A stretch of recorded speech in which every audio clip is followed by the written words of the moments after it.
Babylon Bee on AGR today. Good to have you guys, Dan Coates and Jarret LeMaster. Hey, what's going on? Thanks for having us. Yeah. This is great. I messaged you guys, and you said you'd be willing to come to Escondido. All roads lead to Escondido. So thanks for coming today and talking about some important stuff on AGR. Yeah, this is great. Hopefully it's important stuff. Yeah, that's good. Things like jokes. Jokes are really important. Very important. Yeah, that's good. Yeah. So tell us a little bit about who you are, what you do. Dan, I've known a little bit. I know you're in the United Reformed Churches. So you're in our URC. Sister church, in the URC. So good to have you. And so what do you do at the Babylon Bee? I'm a producer at the Babylon Bee. So in the past, we've had the podcast. I've mainly run that. Writing, doing a little bit of the writing. And so you're one of the faces headlines behind all these pieces that we're reading. Well, I wouldn't be one of the faces. I'm more behind the scene. Yeah. So, face for article writing. Absolutely. Yeah. So, but mainly video production, audio, and then I do a little bit of writing. Okay. Yeah. Very good. Fantastic. And Jarret? Yeah. So I'm the video producer at the Babylon Bee. So when you see the sketches, that's kind of my job. And I was telling you guys earlier, it's like, it doesn't mean I write the sketches. Like, so we have a team of writers, and we have Kyle, and a lot of times you get those sketches written by those folks. And I've written a couple. I guess I've written a couple, especially the Satan stuff I kind of take on. So that's fun. I really understand. That's revealing. I know. I understand. Do you go method for that? Yeah. Method actor kind of deal? He's so much easier than playing Jesus. Anyway, so so I do that, and then I cast and get locations, and so I kind of am that guy. So I do sketch. And you do some acting.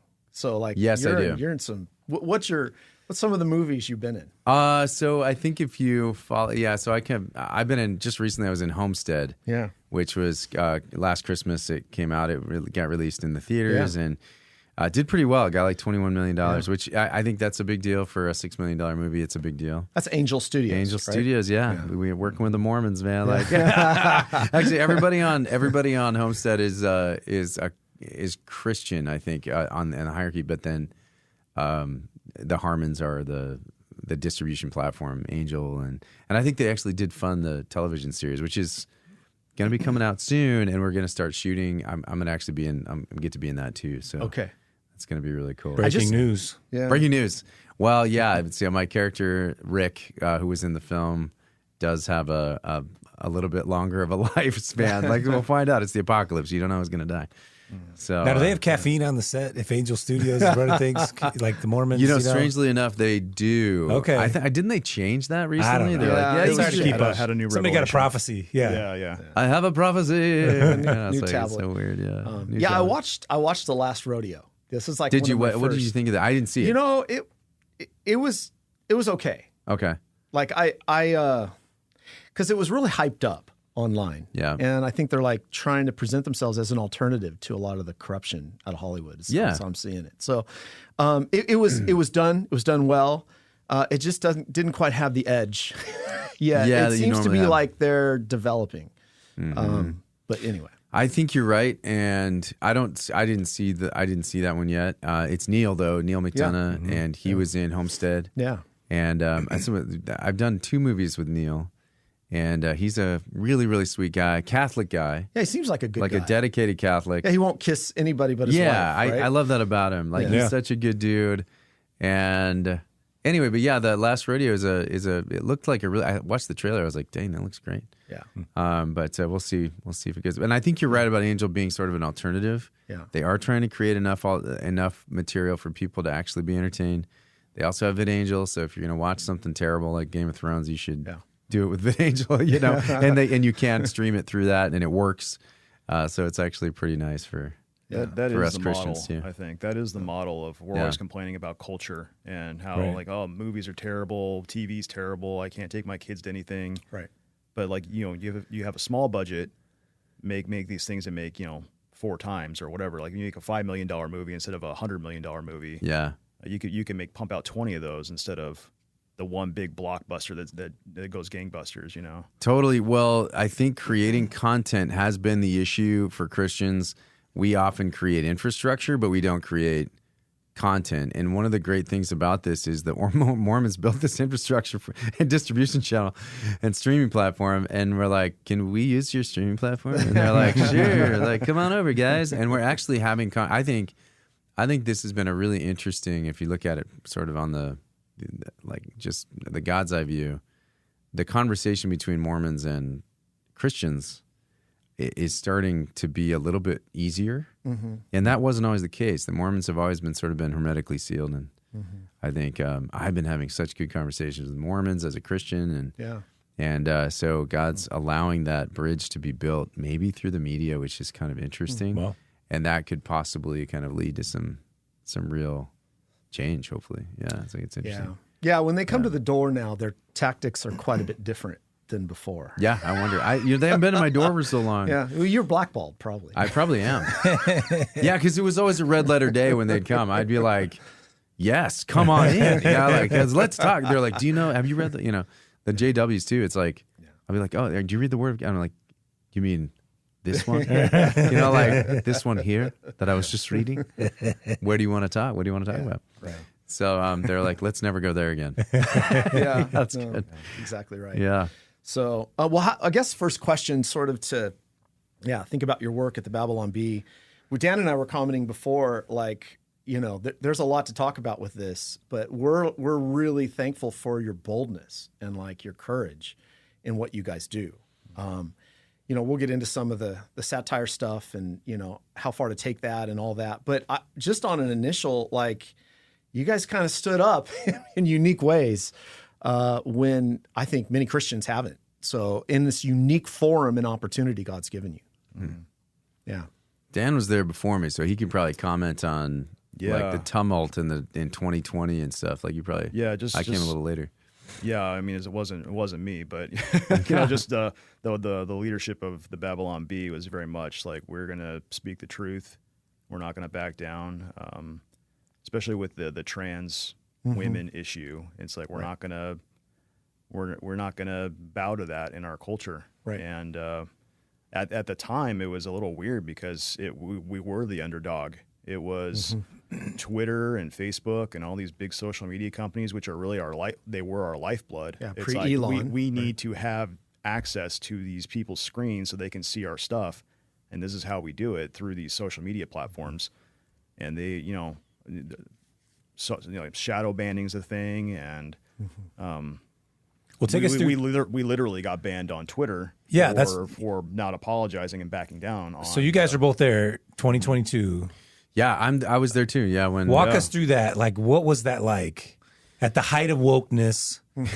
And then you that was guys, kind of the height, right? It was, and then you guys got banned. Mm-hmm. What was it like around the virtual offices of Babylon Bee? Yeah, I mean, what do you think, Dan? Were people panicking? Like, are we done? So no, I think actually it was like we were thriving at that time because nobody else was speaking this, so we were pretty viral, and it was getting shared really naturally virally. I think all of our jokes, and we did make one joke, and I don't know who actually made the joke. I'd have to say it's probably Joel, isn't it, Joel? It was probably Joel. Yeah, Joel he's is always the getting most us into trouble. Yeah, he's the most contentious. Yeah, Joel is. If you meet him in person, he's the sweetest Christian man of God, loves the Lord, and just has a really soft heart. But online, that dude is a lion, and he's like, hey, he's a Marine. Like the guy is, he's amazing. Anyway, so he made the joke about Rachel Levine, which was the trans joke. Babylon Bee's Man of the Year. Yeah, because USA Today had given him the Woman of the Year the day before. Mm-hmm. So made that joke, and then Twitter hit us up the next day. Was like, you must apologize, bow the knee, and you must admit that you have engaged in hate speech, or you will never have a platform again. Yeah. It's not just deleting the post for us and punishing us that way. It's making us click the button. I acknowledge I did something wrong. I acknowledge that this is bad, and I need to delete it. I'm sorry. Yeah. And our company was not willing to do that. Have you guys watched Severance? No. Okay, so there's this like correctional like discipline place they have to go, and they have to repeat a phrase that's exactly like what Twitter made us like over and over until they believe it. Until the guy's like, I don't believe it yet. It's like, I've engaged in hate speech and will have and Yeah. and repent. There is nobody. It's nobody's fault but mine. Yeah. And then I don't believe it yet. You got to say it again. And it takes like 8 hours. Yeah. And so like that's what it felt like. Yeah, just big shout out to our CEO Seth Dillon and Kyle Mann, our editor in chief. They just kind of had this powwow and they said we're not going, whatever the consequences are, we're not going to do it. But something so simple, all you got to do is click this one thing, takes it down, you acknowledge right. it, and no more problems for you with Twitter. But that one simple thing was too far. Right. We can make this all go away. Yeah. Right. If you just admit you're wrong. Yeah. And it's funny because what happened was a couple of weeks later, Elon Musk hit us up when we were off Twitter, obviously, and we weren't tweeting anymore. And he said, "I heard you guys got kicked off Twitter." And we were like, "Yes, we did, sir." And and then he's like, "Maybe I should buy it. I should probably do something." And he's like, What liberty, huh? I should maybe do something about that. Yeah. And then the rest is history. And so it's just a crazy story. Yeah, because our memories now are 5 minutes long. People don't realize, really, now obviously there were more factors, but the spark that induced Elon to buy Twitter was Babylon Bee getting banned. And that changes the course of history. If Elon doesn't buy Twitter, the world is much different today than it is, because that changed everything with free speech. Like, he brought back free speech in the public sphere. You're right, and I think we give a lot of credit to Seth and Kyle and the leadership. I mean, like, Dan and I are sort of underlings, so we didn't have to make that decision. But not that we wouldn't have. I think we may have made the decision, but like I might have been more practical and been like, well, we need the traffic, you know. Like, so I think like, what's the moral big deal, courage, right? Just just bow to this golden statue. Just get it over with. Yeah. The moral courage. Pinch the incense to Caesar, you'll be fine. Right. Yeah. I love having credibility by association or whatever, I guess. That's what it is. It's like, you must be very courageous. Well, I guess. Yeah. But it's kind of sad. I was part of the team, I guess. Yeah. It's kind of sad that it took a fake news site to be the courageous ones instead of politicians or even pastors to stand up for this stuff at the height of wokeness. It took a satire rag to lead the way. Which is kind of funny. I mean, it's cool that you guys had the courage to do that, but it's sad it's an indictment of everybody else. Well, don't you think it loosened us up a little bit? I mean, we're kind of like, it's interesting the timing of the Babylon Bee, 2016, right? Isn't that when it began? Yeah, 2016. So right after Obergefell, right? Yeah, kind of roughly that time period. Yeah, roughly that time period. Donald Trump was running for the first time. Donald Trump. Yeah, so interesting time that this thing originates, right? So all these Christians, and you see the sort of collapse of Christendom, basic moral foundations being blown out of the water. So you don't have that, and Christians are panicked, and here comes the Babylon Bee saying, no, like, we know what you're doing. You're not going to hoodwink us. Like, that was the sense of it. Like, and it gave us like the opportunity to say, finally, someone like says it in a way that's so clear, and yet through satire that I can actually laugh at the stupidity of all this. Yeah. Yeah, I think satire functions in a lot of ways, and in many ways it's prophetic in that sense, where it calls out the kind of the absurdities. The zeitgeist of the day, and reveals everything that's behind the curtain. Right. And a good observational humor is always like that. So it functions as this way for us to kind of like rally around some kind of truth. And humor is disarming. Yeah. If you're using laughter to make your point, or mockery. That's right. It makes that point in a very clear way, and it does it in a way that's disarming, that you're like, oh, I didn't think about it that way, or like, this guy thinks this is funny. Why is this? I think G.K. Chesterton said something about how when seriousness is fumbling at the door handle, that humor can kind of sneak in under the door. And that's kind of how we see it at the Babylon Bee. Humor is a good joke is a really good container for real philosophy and real theology. And you're right. And I think it does disarm. It also belittles sort of the enemy, and we know who the enemy really is. Right. Absolutely. Right. And so even though we're mocking these people, really we're mocking the enemy, the devil. Yeah. And he can't really stand that. He's too prideful for all that. Yeah. I mean, there was kind of a shift along the way with the Babylon Bee, right? So it was kind of initially focused on going after all the trends in Christianity, right? Am I right to say that? And then I would kind of push back on that a little Okay, bit because I good. remember That's what you're here for. Yeah, I remember day one. I think it was like Christian news satire site launched was like one of the first headlines, and it had a picture of Obama crying. So I think from the very beginning, it was political. So people like to say this narrative, like Adam Ford started it, Seth bought it, and made it into something else. And I think it's always been through and through political and through and through Christian. I think what happens though on social media is what goes viral, is what people see and what people click and share. Oh yeah, I got to share that. And you can only do so many worship leader in skinny jeans jokes, you know? That's right. That'll go around a little bit in Christian circles. But if you tell a joke about Donald Trump or Rachel Levine, that goes around the world, it seems like. I mean, you definitely affected Dan. He used to do all that. And then he read the Babylon Bee and stopped. Yeah. Skinny jeans, Dan, and skinny jeans. I got a whole closet full of skinny jeans. Oh man, I mock myself. We mock because I was a worship leader at a church that had that kind of thing for a long time, and so I had a lot of skinny jeans in my closet, man. I remember, like, I was going through some old episodes of our podcast, and you were talking to Kyle, and you just casually brought up, like, "Oh yeah, Worship Leader magazine," and Kyle's like, "Wait.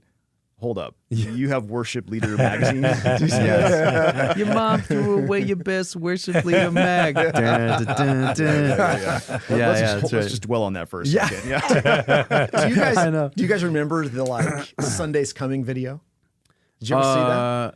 That was like 2010. Vaguely. Maybe vague. Yeah. And maybe? like they did a parody. It was like the actual church did a parody and satire of their own worship. A mega church worship A mega service. church. Like, and that went I do remember viral. That. Yeah, like that was the first like satire video I thought was so helpful for me because all these Christians were into that kind of stuff where I was first ministering. And I was like, I'd pass this video. They were furious, right? And it exposed them. You know, they have the guy rocking out up there at the beginning, you know, this is the song nobody knows. Remember that? This is the song. Then I got a song that everybody knows. Yeah. And then it had the Asian dude with tattoos. Yeah. He's like, I'm up here and I'm a little bit diverse. And I also have tattoos, so you know I have a history. You know, like that was great. I did like that. Yeah. That's funny. And you're mocking the church, you know, just making fun of fog machines and, you know, cage drummers. And all that stuff. And that was like, that was the first like thing I thought with satire. I thought, man, this is really effective. Because I don't think anyone had done anything like that.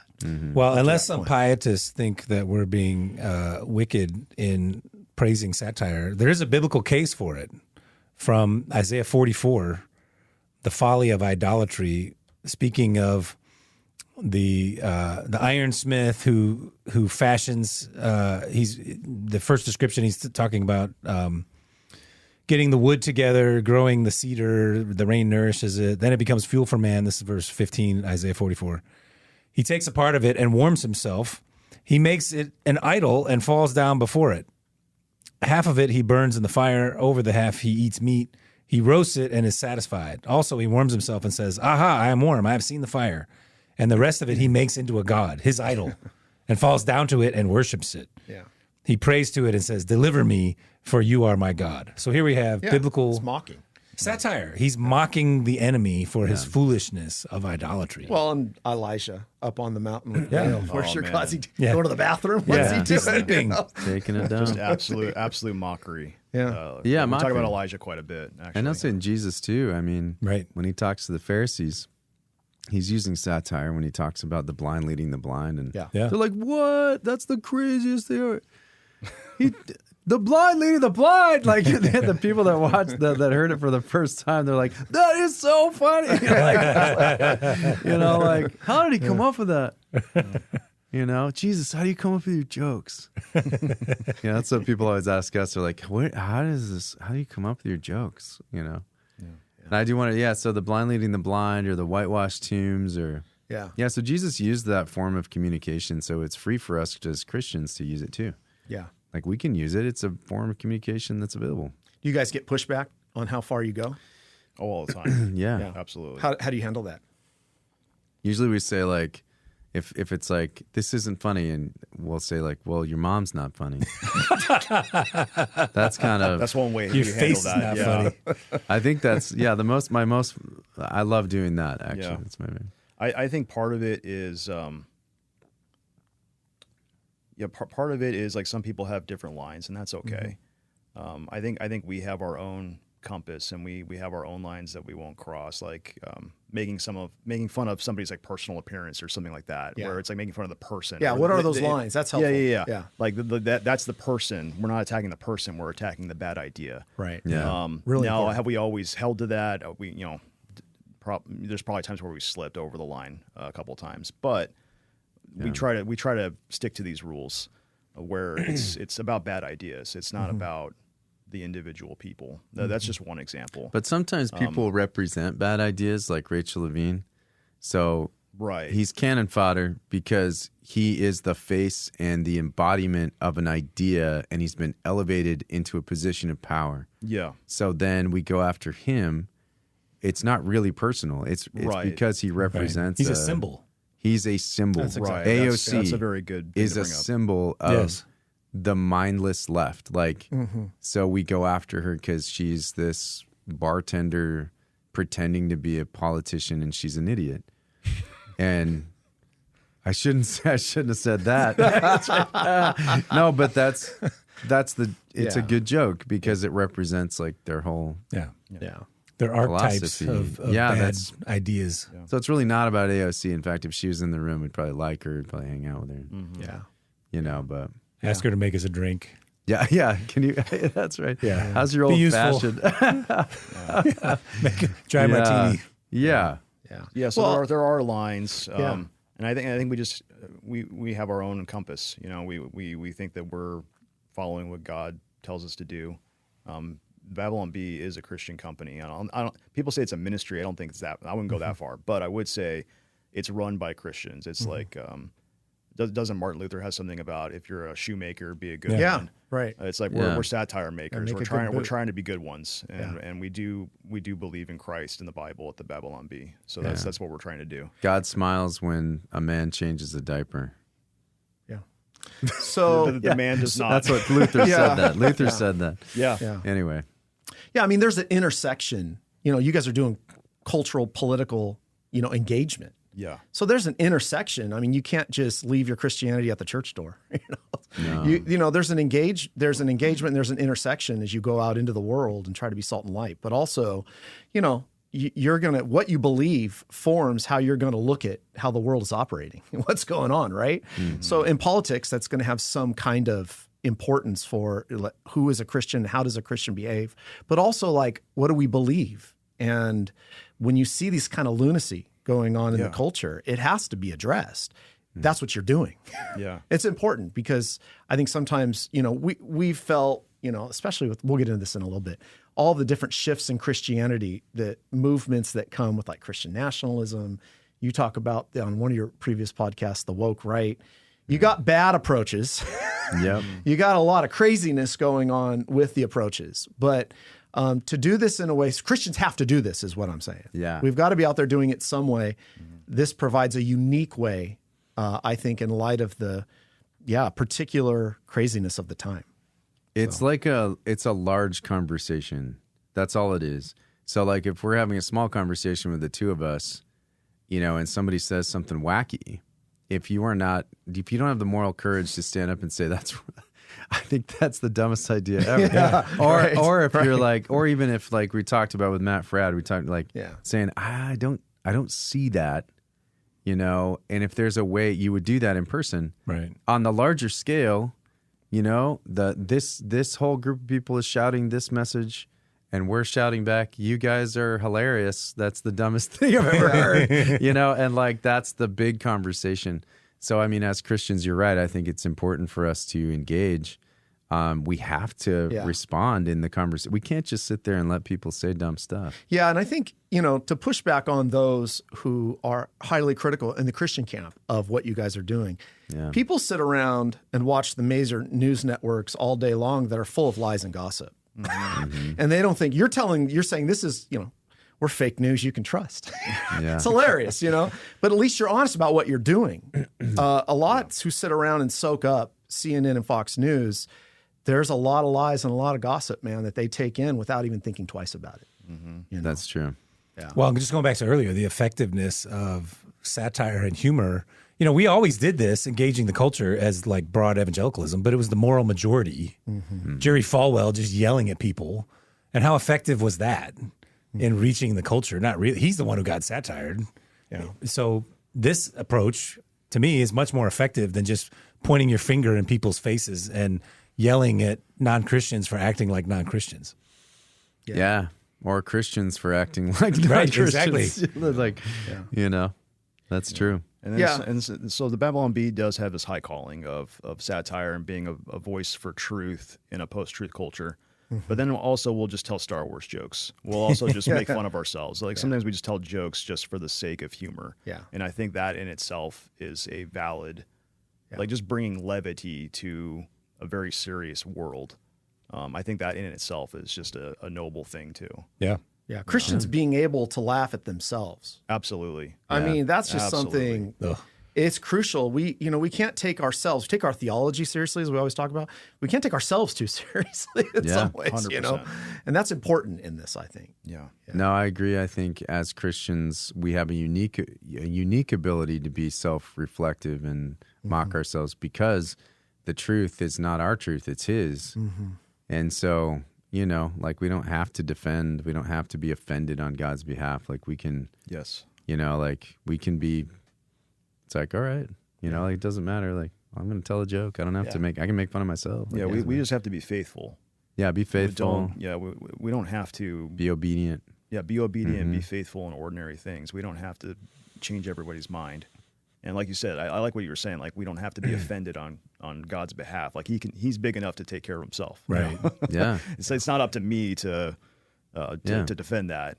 But wherever I am, be faithful. Don't deny what He's given me. Don't deny the word. And there are things I think that with satire where we do bite really hard. And that's when there are ideas that are really hurting people. And so when it's about kids or when the LGBTQAI goes after kids. Right. Or when, you know, this trans ideology, I guess T in there, but like the trans ideology is going after kids. Like we bite hard because I'm offended on behalf of those kids. Right. Like I get angry, and there's a righteous anger, I think, that we have access to that we can express really well, and God's I don't know, God's blessed us with that opportunity. So, and it's important for us as Christians to be mad about certain things. Absolutely. Yep. Yeah. And I think I'm mad about some stuff. My wife comes in all the time and says, "You got to read this Babylon Bee article. You got good. It's just constant, you know." She's like, "You got to see this." And I told her, you know, they're coming on the podcast. She goes, "What?" So, anyways, it's like super blessing. Now, have you guys had complaints from, you know, your side when you poke fun at them and they're like, "Hey, wait a minute, you can't come after me"? Yes. What's that like? Yeah. It's a little different because you like to think that the people that are close to you or people that are on the right or have conservative leanings or are Christian, you want to think that hey, we're all on the same team, we're all buddies. But it seems like sometimes those are the people that'll attack you the hardest. Oh, wow. Because of either a slight misunderstanding or a difference in tactics or a difference in emphasis. It's kind of like in the reform world. It's like you've got the truly reformed, and then you have like your Baptist brothers. Then you got the heretics, and then you got heretics like Jarret. You know? but like you'll have like the harshest voices on social media. They're like, "Oh, you guys are compromisers," or like this happens in the pro-life debates too, with the abolition and the people who are more willing to work within a system and try to get the votes, that kind of thing. The friendly fire is often the hardest. The friendly fire is the hardest because it's like you're almost there, and I hate you because you're not all the way there. That's what it seems like to me. Yeah, I agree. I think that's a good question. And I talked about it on Fradd a little bit, but we have offended some people. I don't need to go into the story, but we've offended quite a few people on our side, and people handle it differently. You know, you'd be surprised. Joel Osteen's a good example because we mock that dude all the time. I've got some articles here. Do you? Yeah. Well, his team is actually so gracious. Wow. That what they do is they reach out. They're like, "Hey, you know, Joel's actually a really good dude. Like, can you guys like Yeah. Please stop mocking him. Like, you know. So let me interject one. All right. Because I've got him for the end, but this one, like, all-time favorite for me. Okay. Like, Joel Osteen sells luxury yacht through flooded Houston to pass out copies of Your Best Life Now. Like, that was a good one. that was a good one. Yeah. Like, That was a good one, Joel. that's a good one. Joel? Yeah. So can't deny. they asked to lighten up. They did in a very nice way. See, that deserves mockery itself. Like you can't, like, come on, man. Just take the joke. Yeah, take Wear it it on on the the chin chin. and Yes. change your stupid theology. That would be the right response Right. instead of crying about it. Like, don't stop crying about it. Yeah, just repent. And stop telling people they can make money. And stop making a buck off the church. You know, Yeah, exactly. like Yeah. there's an Oh, easy man, answer do you remember here. that story where they had the money hidden in the walls? Yeah. Like that's a Babylon Bee headline, Right. But it's not. Not the bee. It's a real thing. Like they had all this like It was like $600,000. it was some crazy amount of money, and it was like stashed in the wall of a bathroom. It's like how you can't make that up. It's where the piles of coke were in the basement. Maybe we should It's like say that. no, no, that is That's why his teeth are slander. so white. That's slander. No, but there was Studio 54 like had all that. They used to like In the store all- ductwork. in the Yep. ductwork. Like that's where they would put their money at the All end their of the stash. night. Their stash. Their skim off the top. Yeah. That's right. yeah. Yeah. They would claim only half their income Right. or whatever. So, like, and this will be good, especially because you're an actor. Like, entertainment has its own kind of law in a sense. You know, there's this great pressure. How do you handle and relate the pressure to entertain with Christian profession? Like, are there, the limits? What are the limits to like being edgy? Like, do you guys ever disagree with this? Do you guys ever, are you sit in studio and say, no, we can't run that? Like, Yeah, how do there's you handle been- that kind of stuff in light of that? Like, I don't know. I just think entertainment, it operates on its own kind of, basis. Yeah. Well, you mean you'll do things as an actor that you wouldn't do in real life? Yeah. Well, Is that what you mean? Or I mean, no? that's what acting is kind of in some ways, right? Yeah, but there are moral boundaries, right? That's what I'm saying. I Yeah. think as an actor, if you're talking to me like personally, I do have moral boundaries. I won't kiss anybody, but violence doesn't really bother me because it's all fake, and cussing doesn't really bother me that much because it's not really coming out of my heart. It's somebody's lines, and I'm saying them, and I'm being someone else. So I won't take the name of the Lord in vain, even if it's on camera. Yeah. But that's kind of like a standard. I think that as a Christian, those seem like standard like boundaries that I feel most Christian actors should follow. Yeah. Right. No nudity or whatever. yeah. So that seems pretty normal to me. Yeah. I don't think so in the world of acting. There's people that are like, I will do anything, literally anything Yeah. to Right. get the literally. Right. And I always find that, especially with Christians, I always find that to be a really devastating statement. Yeah. Whenever I talk to Christians about that, it hurts my heart because I feel like they are doing some of those things like physically. Like you can't compartmentalize sex scenes. Like that's not something you can be like, well, I was just acting.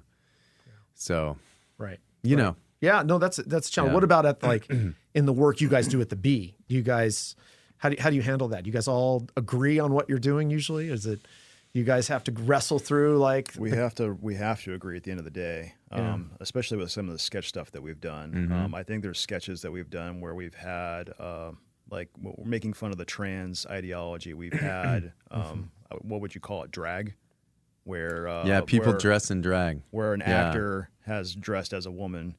And we had this discussion with Dennis Prager about the 10 Commandments, or one of those discussions where he was writing about Deuteronomy, and they were asking him, "Can we dress in drag as long as we're making fun of it, like as long as we're laughing about it?" Yeah. And he's like, "I don't think you can break the commandments for that." Like, Yeah. so that was a funny conversation that we had. But yeah, it's there are. And I think the person that we had do that has felt bad about doing it ever since. So now I feel kind of bad bringing it up. But Oh, well, no, because actually the one you're talking about, I mean, we can bring it up. I don't know, because I think it's my favorite sketch, one of my favorite sketches, and it was trans noir. It's one of the ones I wrote actually. Yeah. And we called it trans noir, but it's actually called femme fatale, I think, and it didn't do very well, but it was a basically like a noir, like a film noir, black and white. Maltese Falcon. Maltese Falcon, Yeah, like this hard-nosed detective named Steele Dossier.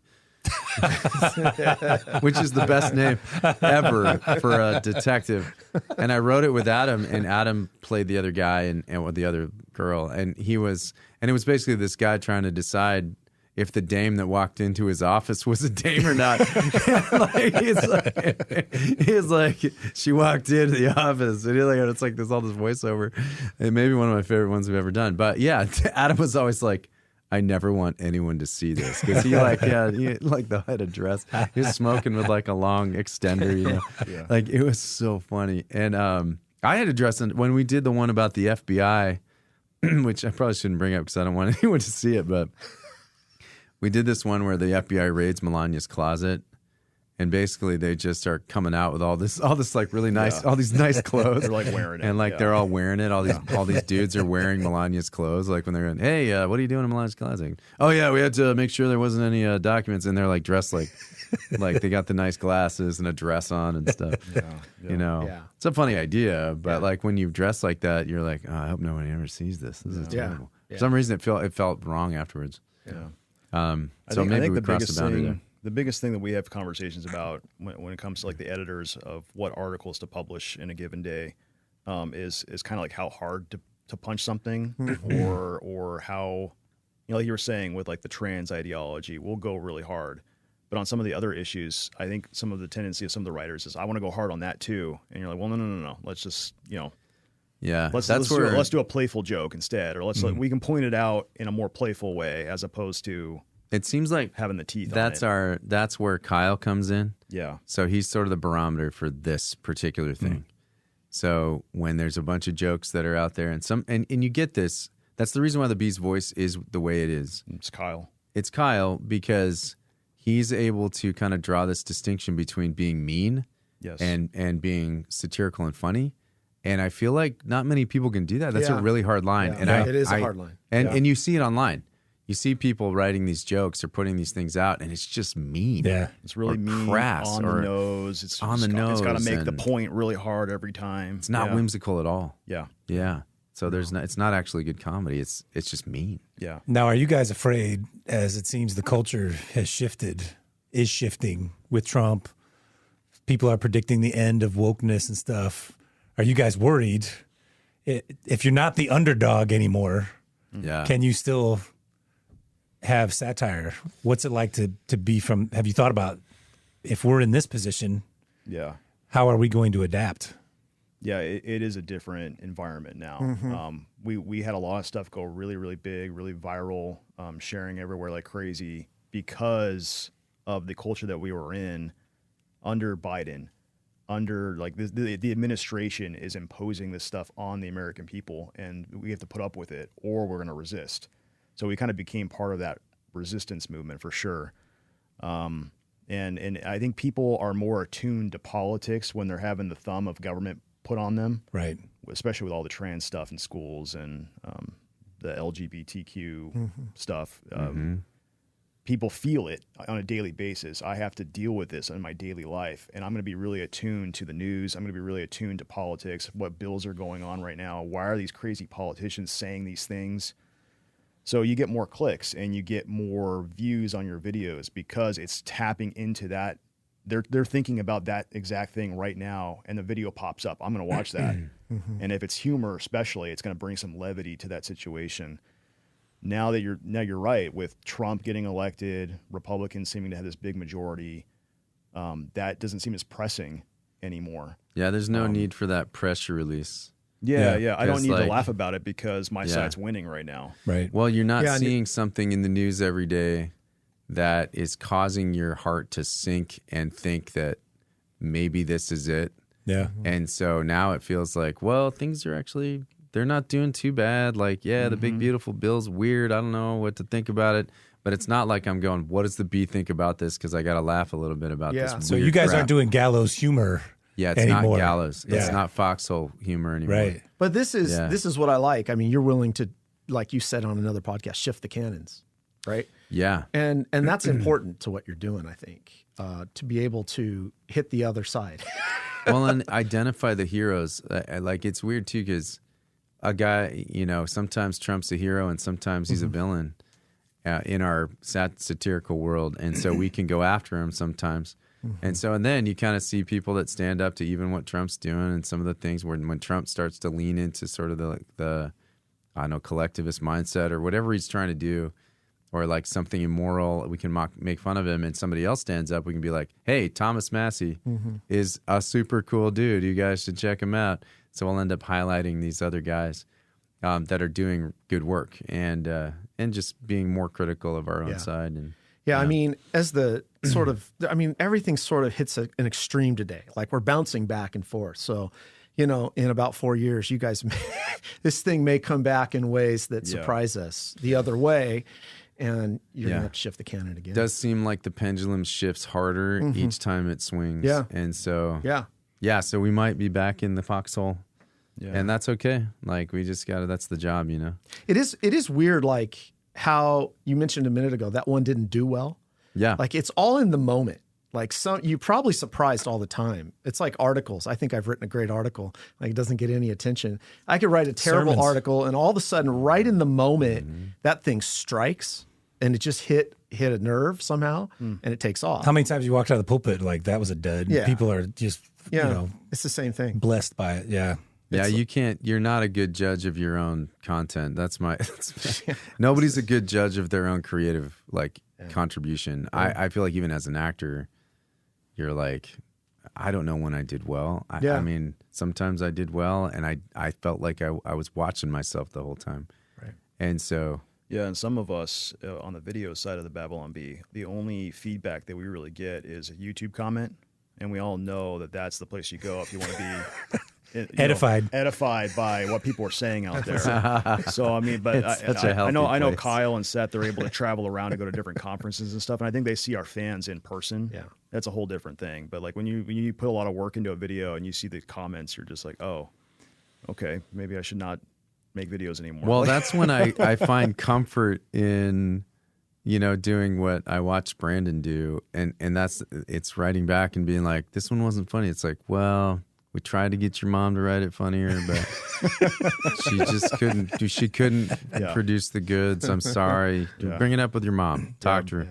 Brandon's our main video guy. Yeah. I always send our worst comments to Chris so that he sees them, especially ones that make fun of him. Like when he did the Doug Wilson one, somebody said, this guy has low testosterone. Against, the worst ones. I feel like need Doug, to make fun of you. Doug has way lower testosterone than you. Give me a break, bro. Look at these shoulders. A much higher BMI. Yeah, that's what I'm saying. So I mean, obviously, if we did like a blood test between the two of you, your T levels would be way higher. Yeah, it was interesting because on that interview, I got kind of lambasted by all the Doug Wilson followers and fans. I'm like, I did this face to face with you. You guys still can't handle it. Yeah, they're really sensitive lads. They're really sensitive. Sensitive lads. Sensitive lads. So I love it. So like theological basis for what you guys do. I was just thinking this, your Protestantism is pretty fragmented. I want to get into this Fradd discussion in a minute. I thought that was interesting. Last night, I put it on in my studio at like 8 o'clock, and it's 11 o'clock till I'm done. So I had to watch this whole thing. It was really fascinating. Oh, good. I'm glad you liked it. I was like, I hope I was interesting. Yeah, you were. Yeah. But like, it's interesting. So are you guys pretty united theologically, like theological grounding and basis for what you're doing? Like you got obviously come from different traditions. You're Reformed. I'm a mutt. You're a mutt. Yeah, you were explaining that on Fradd's discussion. Like you've kind of been all over the map. I have. But, in the essentials, unity. Like I feel like where all of us are, we believe in the resurrection. We believe in the indwelling presence of the Holy Spirit. We believe in salvation by grace alone. Mm-hmm. We believe in, the Sola Scriptura, like those things that unite us, whatever the things that are different. Yeah. Those things that are different are not essentials. Right. And so you guys have a pretty good united theological front when you approach these things. Well, there's no, for instance, there's no you don't sign a confession, people, or what's that? You don't sign a confession when you get hired by the bee.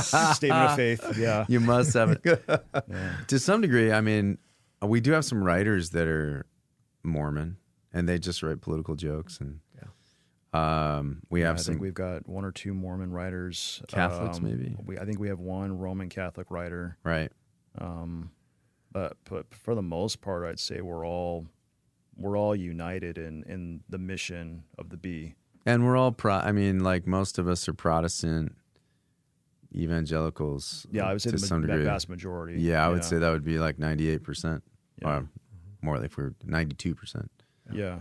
Yeah. So it definitely is a Christian vibe when you go into the office. Yeah. Good. Yeah. Like and we're always talking about our prayer requests and how can I pray for you? And I'm reading this in the Gospel of John right now. Sure. Like, those are the kind of conversations that are happening at the Bee. Yeah, that's awesome. So it definitely feels like a lot of that's Dan. I mean, Dan has that. I have that kind of like thing. Like Dan drives a lot of these theological conversations. He's really good at this. And boy, this is a thinker. He's a real thinker. He's reformed. Keep He's talking. Reformed for real. He's the real deal.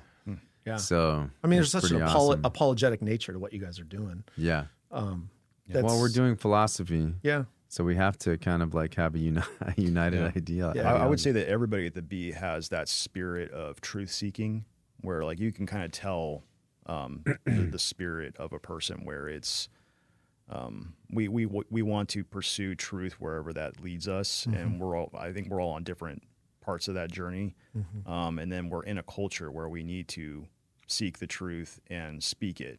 And I think that everyone at the Babylon Bee is on board with that kind of a mission. Yeah, I agree with that. And we have disagreements. We have a whole writers channel that we'll disagree about Trump sometimes. We'll disagree about this issue or that issue. So we're not a blob. We're not a monolith or whatever that statement is. But that's that phrase. We are different, but we are united in the essential things of what makes the Bee the Bee. And I think there's sort of like, I think each person's motives are probably different, but everybody has a little bit of that like righteous anger at everything that goes on in the culture against kids and all that stuff. Yeah. I think there's a little bit of that drives everybody. Yeah. Too. Right. Yeah. How do you keep the machine going? Like, I just feel like, I mean, one of the blessed things about at least being confessionally reformed is every week we have a simple view of the means of grace. I don't have to like figure out all these new things that I have to do all the time. Well, right? preaching through a book of the Bible is easy because next week's sermon. Next week I know is where the I'm next going. Passage. You don't have to come up with it on Monday every week. Yeah, I mean, I would true. just think like, I mean, it's a good thing. You must have a good team, because I would think the burnout rate on something like this could be great. You're trying to figure out all the time. But then again, you're riding the wave of a crazy news cycle. You're always having content, I suppose. So there's new stuff every day. Yeah. It feels like. Yeah, the burnout rate. I have actually never seen anyone really like flame out or anything. No. It not like the postman delivering mail every day, huh? No. No.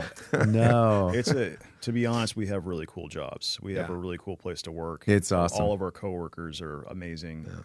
That's great. I feel like we're like buddies. Like we're all friends. Like we're involved in each other's lives. So it's not like, oh man, I got to go to work on Monday. It's like on Monday rolls around, I'm like, yeah, I get to go to work. Like that's awesome. There's a lot of introverts in the office, though. That's one of the things. Jarret struggles because I think he's the introverts one are like extrovert. some of the best for this, I bet. Oh yeah, no. I think that's right. We're all 100. awkward introverts except for Jarret. And Jarret really struggles with that, because he'll come in and be like, "Hey guys, good morning. How y'all doing?" Like, shut up. I'm trying to get through my first cup of coffee. I'm on the computer, just like. It's true. There are moments where I'll say something, and I'll just get ignored. And I'm just like, for me, like as this extrovert, that is like the worst thing you can do. Yeah. And so then I'm like, I don't know what to do with my hands. They're ignoring me. And like I go into this little, like curl into a ball in the corner.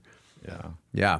I think the core group at the Babylon Bee, they were those awkward Christian youth group kids, and then we grew up. And we had to get jobs, so we decided to just work together. Yeah, just stay those awkward let's just youth stay group awkward kids. youth group kids. But now we'll tell our jokes. It's hilarious. And put them on the internet. Yeah. Sniping from the back of the room. Well, that's why you're so good at Yeah. the youth pastor jokes. Yeah. Those are the best. I think it's a great name for a band, actually. The Awkward Youth Group Kids. Yeah. Awkward Youth. AYGK. Okay. Yeah. I like that. That's an idea. article. I like it. AYGK. opening good. for the Newsboys. Yeah, ooh, Yeah, too maybe soon. not. Nothing with kids. Nothing with awkward kids in the Newsboys. I'm sorry, the rest of the Newsboys. I apologize to the rest of you guys. But you should have known. Yeah.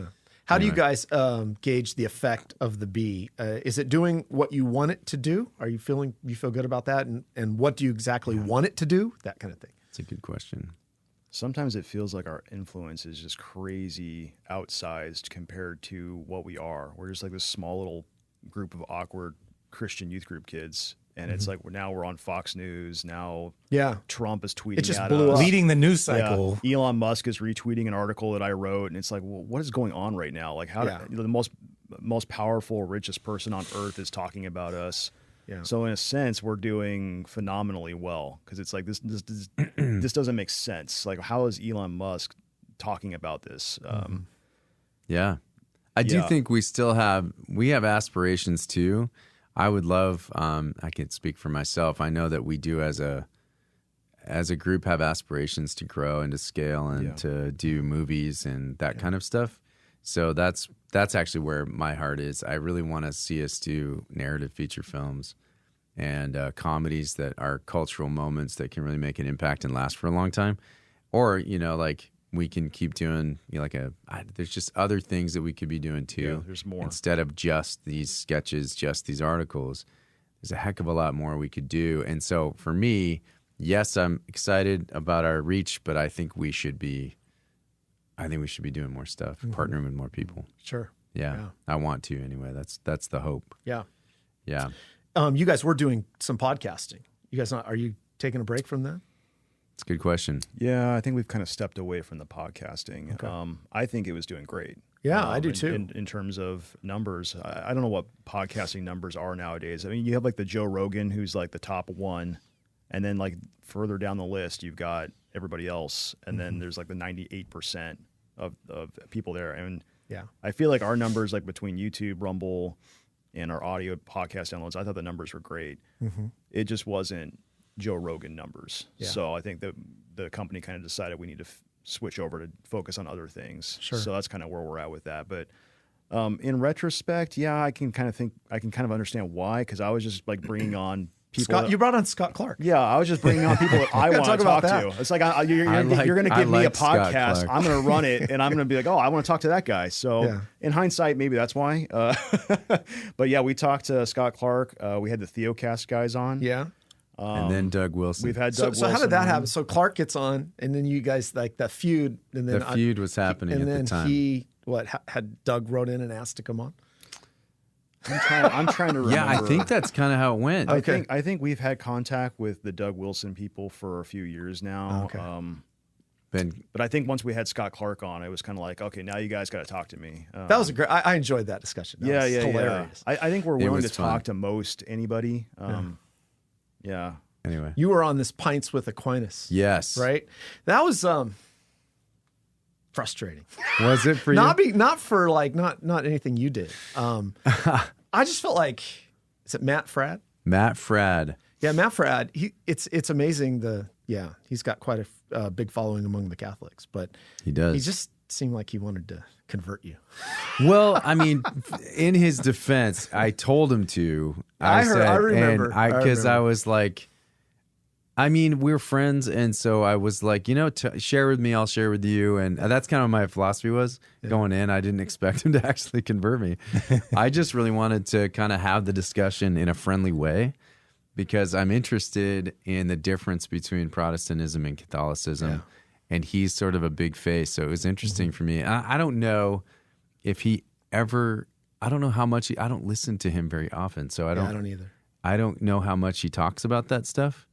And I think he does. I have watched a few times. Every time I've turned on, it's talking about that kind of stuff. Well, and he had his Catholic answers, and I gotta give him credit for that. Like, we ended the conversation really well, and we had a great time, and it wasn't so much like a contentious discussion, which I really liked, because we have very differing views. Very different. Yes, and he wanted to park on the perpetual virginity of Mary. He did.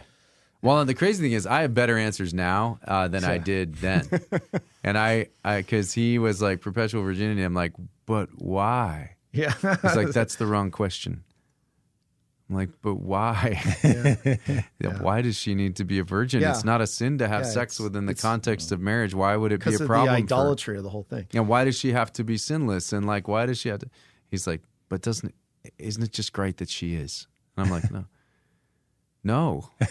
Because that throws a wrench in the whole thing with Jesus. But the right? reformers, reformers, they believe. And I'm like, yeah, but we don't hold the same view of tradition as you, man. So that's true. We can disagree with them. I can disagree with Luther all day. They can't on transubstantiation. That's the one thing. Okay, they're like the Eucharist. You never can get the Eucharist. Yeah, I'm like the Eucharist. Okay, the entire context of John 14 through 17 is Jesus saying, "I'm leaving physically.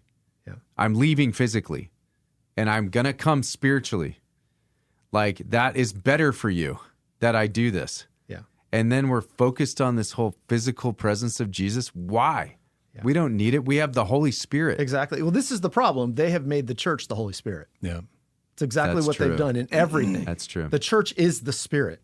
It created the canon. I mean, all that discussion. Oh, yeah. I thought you should have, true. I had my own b'Babylonbee article right up after that one. Jesus hires Peter as the first pope after Peter asks about being great. He's like, I don't know if that would make it, but I was like, you should have pushed him on He's that. like, and here's a special hat.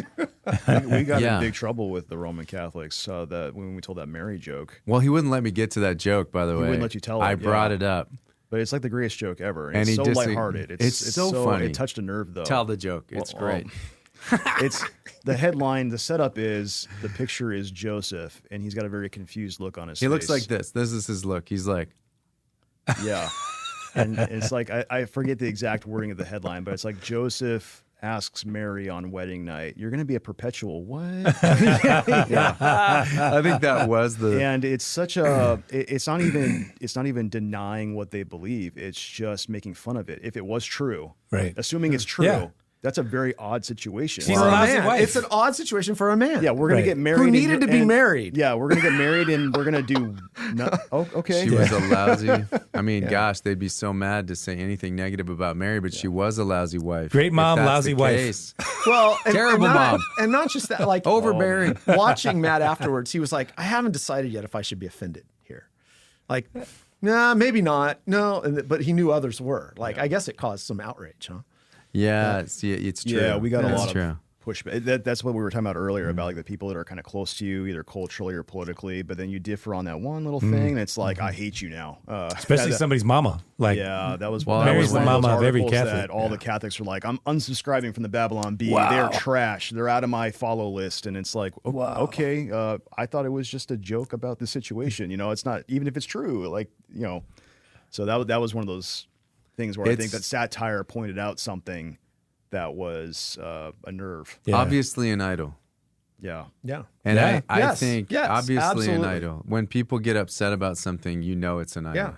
And I look at, the thing with Mary that I think is so crazy is that all the arguments that they have for this, they're not rational arguments. Mm-hmm. These are emotional arguments. Yep. Right.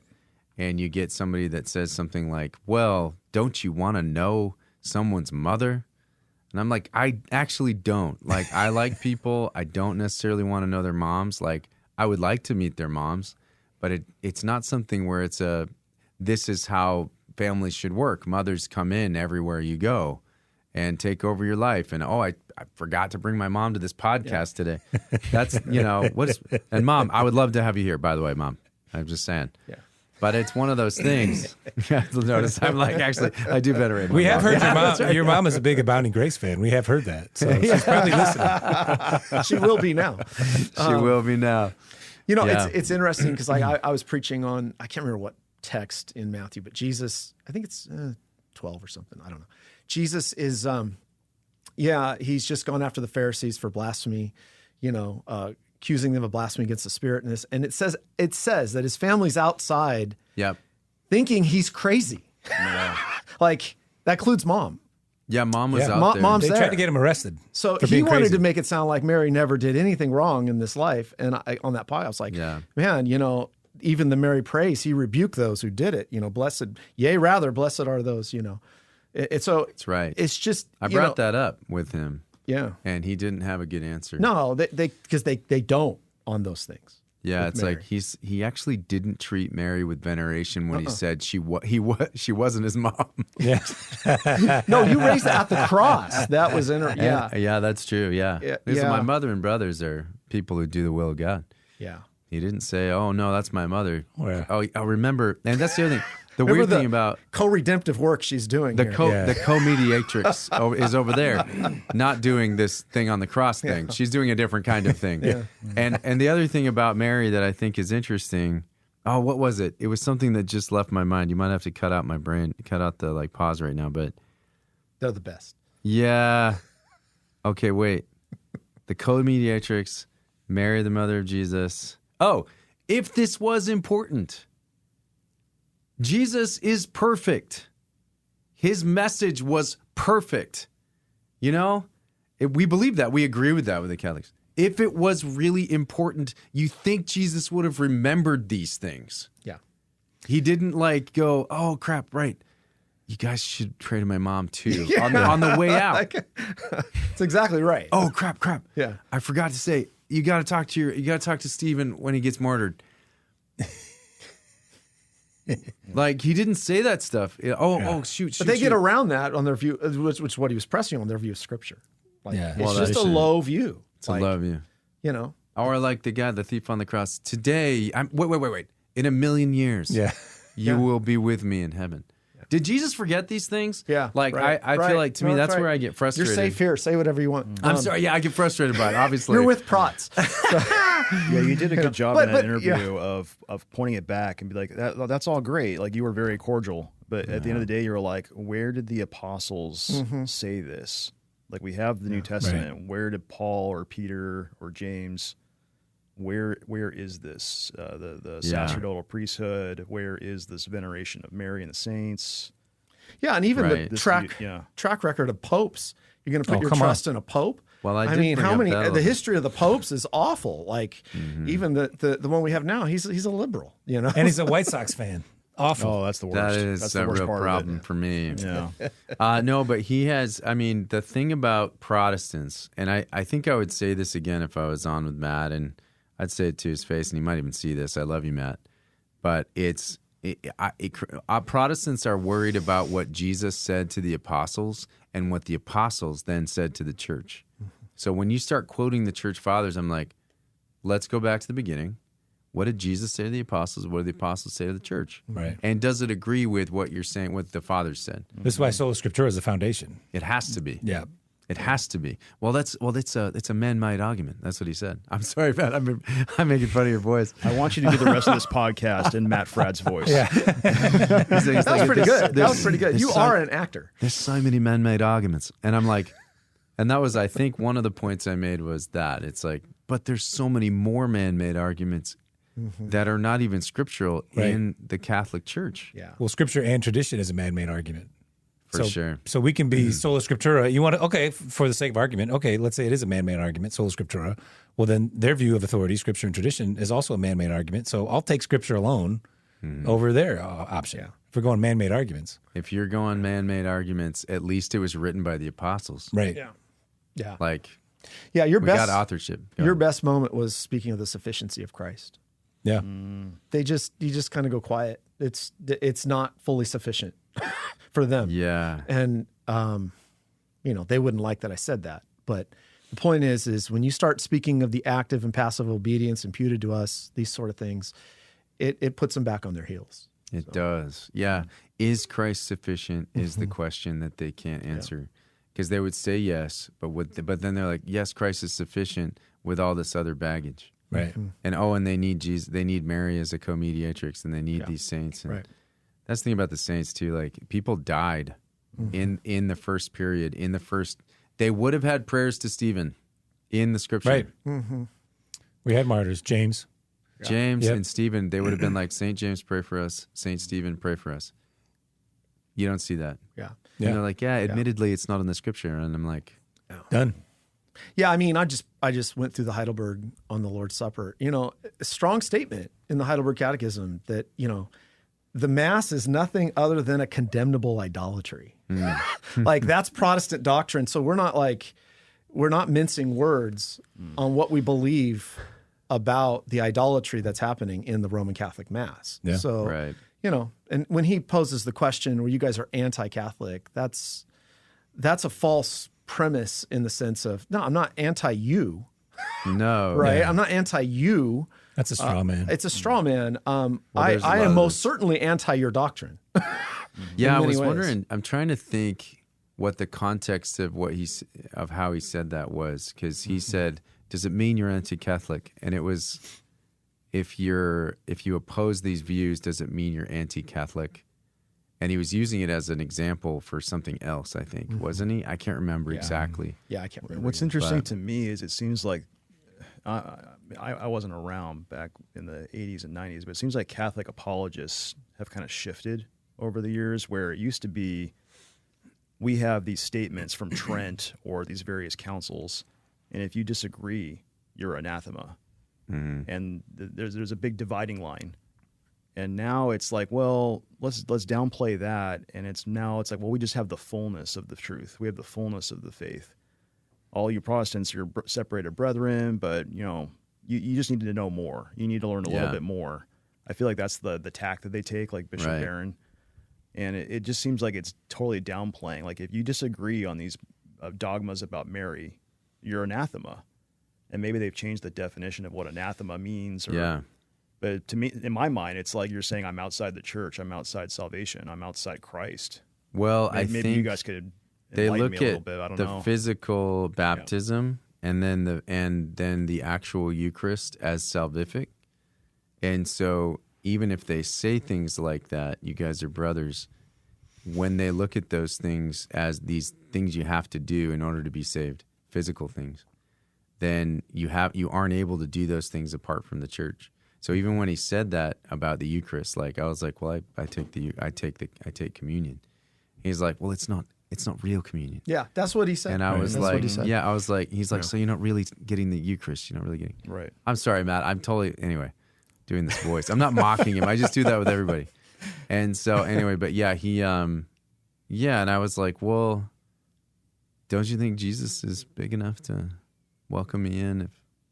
Like, isn't my heart the thing that matters? Like, or is it the actual, from a priest, physical heart tissue of Jesus? I mean, there were early fathers who distinguished between the sign and the thing signified. So, yeah. Well, it was an interesting discussion. Yeah, I agree. I think it was a lot of fun, and at the end of the day, I'm so grateful to Matt for having me on, and I would go back. I have way better answers now if he wants to talk about it again. I've got more solid things to say. Yeah. Woke right. You mentioned that on that program. Yeah. So how are you guys dealing with what, and you said, well, there's some who say there isn't the woke right. I totally think there's a woke right. When we talk about pendulum swinging, that's exactly what this is. So, woke left, woke right. And it's just kind of overtaken the conservative, even Reformed church in many ways in certain pockets. And it's had huge influence online. We had David Bonson on, and he's against a lot of the Christian nationalist stuff. That was a good discussion because he's like, he's a post-mill guy, and his father was Greg Bonson, so the apologist. So it was really interesting. But he totally would agree. There's this woke right thing. So how are you guys? Are you guys going after that? Yeah, I think so. Yeah, we are. Yeah, like getting back to definitions of like what woke is, like the woke left, I think it's very much this movement of race essentialism, that who you are is like your skin color is like one of the most important identifiers of like who you are. Yeah, and I think immutable characteristics defined you. Yes, and I think we're seeing that on the right now because maybe it's a reaction to the left. They're like saying, "Oh, if you think it's essential, sure, let's do that." We at the Babylonbee, we're definitely against that. It's we're all the same. We believe in actual diversity. Yeah. That's funny. I agree. I think it's like essentialism, like, or it's the white kind of nationalism, or the woke right is victimization too. So that's kind of how you define it. It's like just like being a victim based on your skin color. on the right. It's kind of like probably a fairly good definition. Yeah. I don't know if it's No, it is. It's so interesting how both extremes are all dealing with skin color. It's so shallow both ways. It's literally skin deep. Yeah, exactly. Yeah, exactly. Yeah, it's so crazy. But yeah, so I think we are going after those folks too. Unfortunately, I think we're pretty fractured on the right side of the political spectrum into this group and then this group and this group. So we're kind of in a sort of weird time. We're not really unified. So that's true. Yeah, that's true. And we get people that are fans that like a lot of our stuff, but not all of it. And and some of those people are kind of woke right people, easily offended. That's another thing too. Yeah, another signifier. Very thin-skinned. Mm-hmm. Yeah, it's very thin-skinned, thin white skin. The woke right people have very thin. It white happens skin. as you get older and are an actual boomer. Yeah. So yeah. And these guys, like, if you're the tough guy, we're going to take over the culture. We're going to create this, Christian nationalist state and stuff. Yeah. Christian. You guys are awfully sensitive, online. Yeah. If they're going to take over, like, I think they need to get a little tougher. Well, one of your guys online, one of the main guys at Babylon Bee has kind of gone at it with Stephen Wolf. Yeah, Joel Berry. Joel Berry that's gets been interesting. into battles with people. Yeah. Yeah. It's awesome. Yeah. Why do you think politics, you think it's become a religion? Definitely Yeah, on. I think it fits all the criteria for a religion. It's you have your priest class and you have your dogmas that you texts. can't deny, and sacraments. You even have your denominations and your tribes that you have to stick to, and sacred text. Yeah, absolutely. Yeah. Yeah, I think the art of the deal is like the Bible. Yeah, correct. That was kind of your woke Jesus voice where you said that. Big, beautiful Bill. That was one of the articles that we did that got us in trouble with the Trump MAGA people.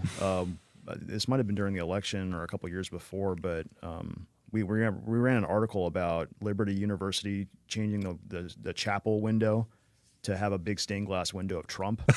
Yeah. And, because we're willing to poke fun at that. If we see someone being followed like a cult-like figure.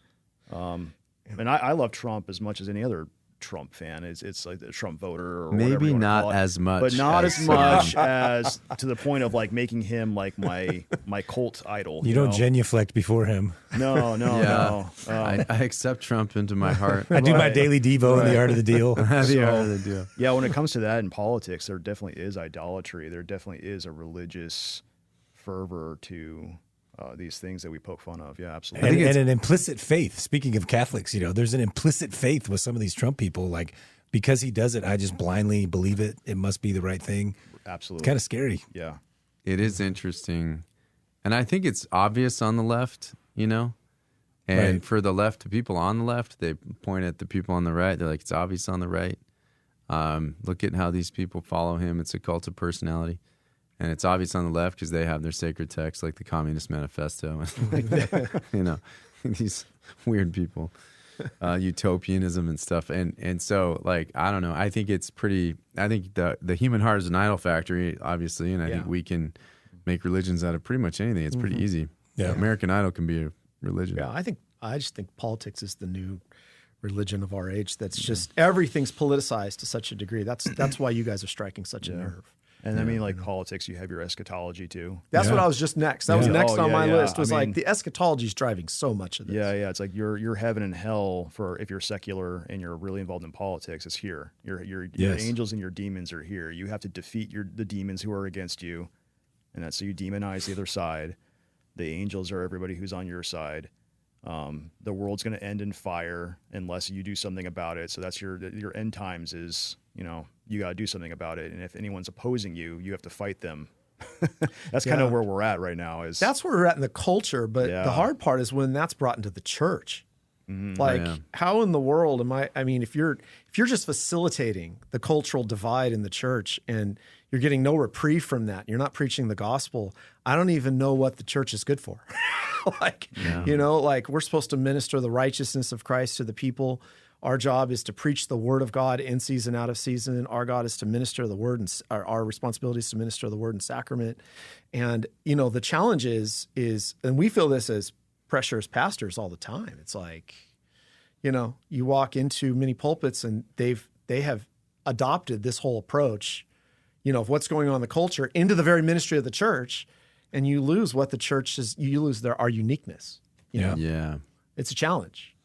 Yeah, I think that it seems like in the church it's becoming less than it was in like 2020, because it was so insidious and so It's true. It kind of came in a sneaky way back then into the church, and everyone was like, what are you guys talking about? The gospel is a race thing now? Like, what are you guys talking? And then like, oh, this COVID thing, like if we're not loving our neighbors, if we don't submit to government authorities, like, and so it was all this comparison from culture and mandates to religion and our responsibility as Christians to the culture and the terrible race stuff that was going on. And they tried to push it on all of us. Like, if you're white, you're privileged. And I think that people have woken up a little bit to that. I don't see that as much in the church anymore. There's now actual diversity. People are coming under the banner of Christ for whatever their background. I think you're right. That shift has happened. It seems like, to me. I mean, and COVID's such a big factor in all this too. Like, you guys had a lot of good articles coming out of COVID. That was that pressure release. There was so much pressure. Yes, so much. People needed it. Yeah. There was no sports even. Right. To like help with that. So like we were like the only game in town for a minute. Yeah. Yeah, we just kept going into the office. We didn't care. Oh, really? Wow. Oh, yeah. Yeah. That's awesome. I think we all had. Nobody has a picture of Babylon Bee masked up.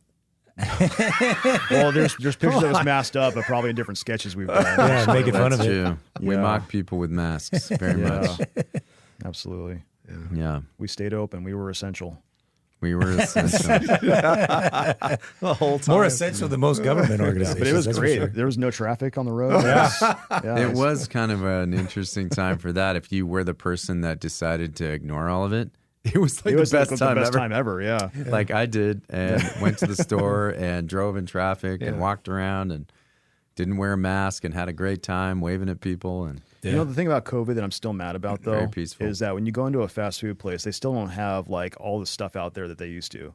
Like on the little table, you get your condiments, your napkins, your utensils. That bothers me that it's like all behind the counter. Yeah. I know, That's my axe to grind right now. It's like, I did go to a taco joint in Encinitas that had a salsa bar, and it's the first one I've seen in a long time. Wow. And I was like, That 2019, we're back. there's one shield, right? Like one shield and the then sneeze open. guard. You get sneeze guard. Just if you sneeze into this part. Yeah. And it's like, I got all this great salsa, man. It was a great experience. Yeah, I mean, COVID though, man, it really messed people up. oh yeah. That whole thing, 100%. like in so many ways. I was talking with Scott Clark in the middle of COVID, and he said, "Can you even imagine going to a ball game right now? Like, you thought in the middle of it that'll never happen again.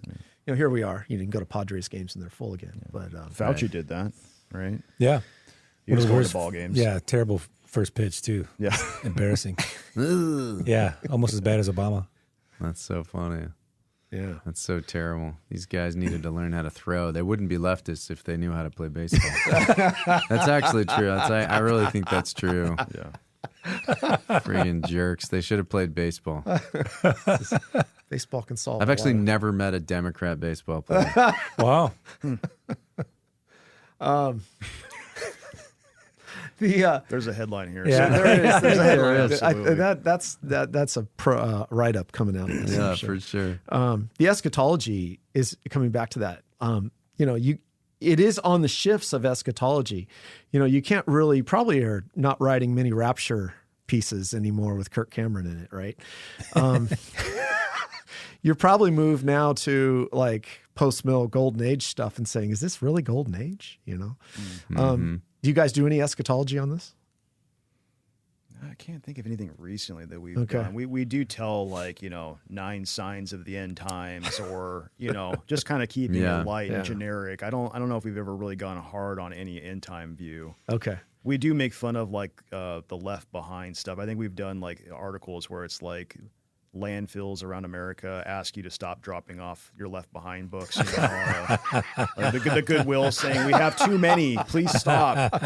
That's true. Yeah, The entire every time you go Left into a Behind. Goodwill, that's what you find. You It's find a the bunch Left of, Behind It's the section. Yeah, They're Oh, that's all the over. Left Behind section. yeah. They have a whole, Yeah. they have a whole shelf row. Next Yeah, to it's like- purpose-driven life, right? Yeah, that's right. There's two Yeah. books you want. There they are. Yeah. So we do lighthearted stuff about it. I don't know if we've ever. Yeah, we kind of go after Kirk Cameron a lot though, because he is hilarious. And Do you know he him? actually is a funny Oh guy. yeah, we've met him. Yeah, we've met him. We've He gone came to Top over. Golf with him. Yeah, that's right. He took us to That's funny. top golf. He wasn't drinking though. No. No. Yeah. Does all right. d- I does don't he think so. like? How does he take all the satire, but He's- also like against the whole Left Behind series? Like he He is not a premillennial dispensationalist. Like he actually has pretty good theology. Yeah. Yeah. He's a really smart guy, and he's got this real good sense of humor about himself too. He's a really sweet dude, and he's very smart. Yeah. You wouldn't know. I mean, like honestly, as an actor, you kind of think actors are idiots, but like that's kinda, But he's really smart. He's and been in some of our sketches. and he's thought very deeply about all this. yeah, he's a deep thinker. Absolutely. He is. Absolutely. He's a really special guy. Actually, he's a really neat guy. well, Yeah. if you see him, tell him to come on AGR. We'd love Dude, to you should. Well, he left California. He's one of the cowards who left. He's in Tennessee, I think. Yeah, I he moved. agree. Yeah, Sad. Yeah, He you is can't in jump ship. Tennessee. Come on. Somebody's got to stay here. Yeah, stay here and know. slug it out. Somebody's That's gotta that's our philosophy. minister in Nineveh, right? You know, Yeah. Jonah, go there. Somebody's got to stay in Sodom and Gomorrah. Yeah. That's right. Right, Lot's right. wife. Who's your favorite celebrity you guys have had on? Oh man, That's a good who's question. your favorite? You My got, favorite? You got to interview a lot of them. Yeah. That's a great question. What's her name that was on Mandalorian? Why am I blanking? Oh, Gina Carano. Yeah, Gina Carano was cool. she was cool. I mean, she was She just was interesting. she was a very sweet person. Very sweet person. She's very soft. Told this spoken amazing story about carrying a gun on a plane by accident. Didn't get arrested, huh?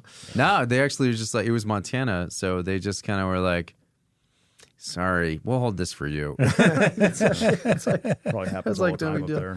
Like, this is a federal crime. Anyway, so she's a sweet lady. Who else was on? I mean, Kevin Sorbo's hilarious, I think. I don't know about, we had, Tulsi Gabbard came on, and she was really very interesting person. Yeah. So smart. These people are all really smart. You know, nobody's an idiot that is like having in part of the conversation. You know, that's the one thing. Even the people you expect to be kind of like a little slower, they're really, really smart people. I'm always surprised. Which people, Jared? Yeah. Who do you expect to be a little slow? Who did you expect to be a real idiot? Well, it turned out not to be. Spill the beans. Totally. I Elon? always, that guy's a moron. I was expecting Yeah, a moron. complete moron. Yeah. What's it? Plato, Aristotle, morons. No, I think I always walk away from those conversations thinking like, that person's smarter than me. And every time I'm like, wow, That's why It's a good thing. they are smart. Yeah. Oh my gosh. Yeah. So I don't know. Personally, for me, I really enjoyed meeting the Theocast guys. that was I think I just randomly emailed them, hey, would you guys be interested? Because I was getting sent their YouTube videos a lot. So yeah, John and Justin have been in here. yeah, We're good they've friends. kind of become Yeah. friends for me. So They were just texting with them this morning, yeah. right? Yeah. But I mean, yeah, we've had politicians on, and what's weird is like all those people that we interviewed during the election, like now they're in power. Like Tulsi Gabbard's the director of national intelligence. It's like, oh, I met her. Like, isn't that? It's just so weird. Like, it's my whole life. Politics has all been far away, and it's just Right. people in Washington D.C. I don't know who these people are. Yeah. It's like, oh, I know that person. Like, Yeah. We had Vivek on. yeah. We never had JD Vance on. We should do him. I would be down to talk Yeah. to JD Vance. Yeah, that'd be cool. Yeah. Anyway, Yeah. but yeah, so I don't know. You should bring the it actors. back. Like, We should bring JD Vance in here. Just the yeah, interview. there you go. AGR, Bring them yeah. all in here. Well, he's Yeah. Catholic though, so it might get That's tense. so true. That's so true. I know it's going to be weird. If he starts talking about the perpetual virginity of Mary, it's just, JD, seriously, you're a one-note piano. That's all he ever talks about. Can I say, not to change the subject, but bringing back up Catholic weirdness, what about this, like, the incorruptible bodies they have? Do you guys know what I'm talking about? That stuff is so weird. Am I wrong? So It's I like show, where up, they I have show these- up at Jarrett's house at 6 a.m. to drive down here, and I this is shouldn't all, talk about this is stuff all we're that's talking kind of- about is incorruptible bodies. And Well, one of my Shroud of friends Turin. was telling me this story yesterday about that's one of the reasons why he's a Catholic is because of the incorruptible bodies that they have. Like where it's a person that's really blessed and their dead body is sitting in the church in a glass case, not rotting. Yeah, John the 23rd's in the Vatican. Right. He's right there, prime spot. You walk in the Vatican, he's right there, just Totally across. preserved. Yeah. It's like Lenin, in Red Square. Like Yeah. John the 23rd, this little short Italian dude with a giant nose is like perfectly preserved in glass. So is a It's freaky. vial of Mary's breast milk. So Well, yeah, that's all over the place. Yeah, you can fill a There's vat a with lot of that. that breast milk, but I would say no. And he was telling me a story about a body that they dug up close to their church that was covered in mold when they dug her up, but she didn't decay, and so they put her in a glass case. She was a nun. Put her in a glass case, and I guess she was the first African American, which she broke through that glass ceiling, whatever that was, and like that was not something that the blacks had access to before. Now You got to We're have an incorruptible 2025. body to break Yeah. through the glass I mean, ceiling. I hate to make fun of it, but it's just so funny. I'm like, really? That's It's the ludicrous. first, the first one? Yeah. But it is weird though. You show me a picture of her face, and I'm like, it's not. She doesn't. She looks like she's asleep. But then her hands are like, kind of skeleton hands. But like, other than that, it's just crazy. But then the conclusion, like drawing a conclusion from that, to me, that's the big step. Like, Yeah. What do you think about this? Like, Right. I don't. Who cares? Right. Big deal. Yeah. Yeah. I guess that's the thing. It's like, well, it's weird. That's Yeah. what I think about. Yeah. yeah. Doesn't Just make like people sense. ask, what do you think about people in Africa being raised from the dead? Like, I don't know. Next question. Maybe it happens, maybe it doesn't. It doesn't Right. change my theology. Yeah. Yeah. Because again, back to Sola Scriptura. Right. Right. If it were in the text, all right, now we can deal with it. Some phenomenon, who knows? I don't know. Back to the text. Right. Right. Yeah. We just had Ligonier in the studio, Chris Larson and Bob Godfrey, like 2 weeks ago. And I'm going to throw some of the stats of their new finding at you guys and get your reaction. So they do this like survey every year of the state of theology in America. Okay. You guys have a good pulse on what's going on. So any of this surprise you? So first stat, almost half of evangelicals, 47% affirm that God accepts the worship of all religions, including Christianity, Judaism, and Islam. this is of evangelicals. Evangelicals. Yeah. So 47% believe that. Where, Yeah. Okay, where did they get the stats? They did They them do this themselves? like, yeah, they do this It's a massive themselves. It's a survey. massive survey. Yeah. Is it just like Pew Research, Barna? What is it? I think they do their own, right? They do their own. Yeah. And Oh, they do their They've own. been doing it all the way back since to like 2014. What's So- the sample? I'm sorry. What's the sample size?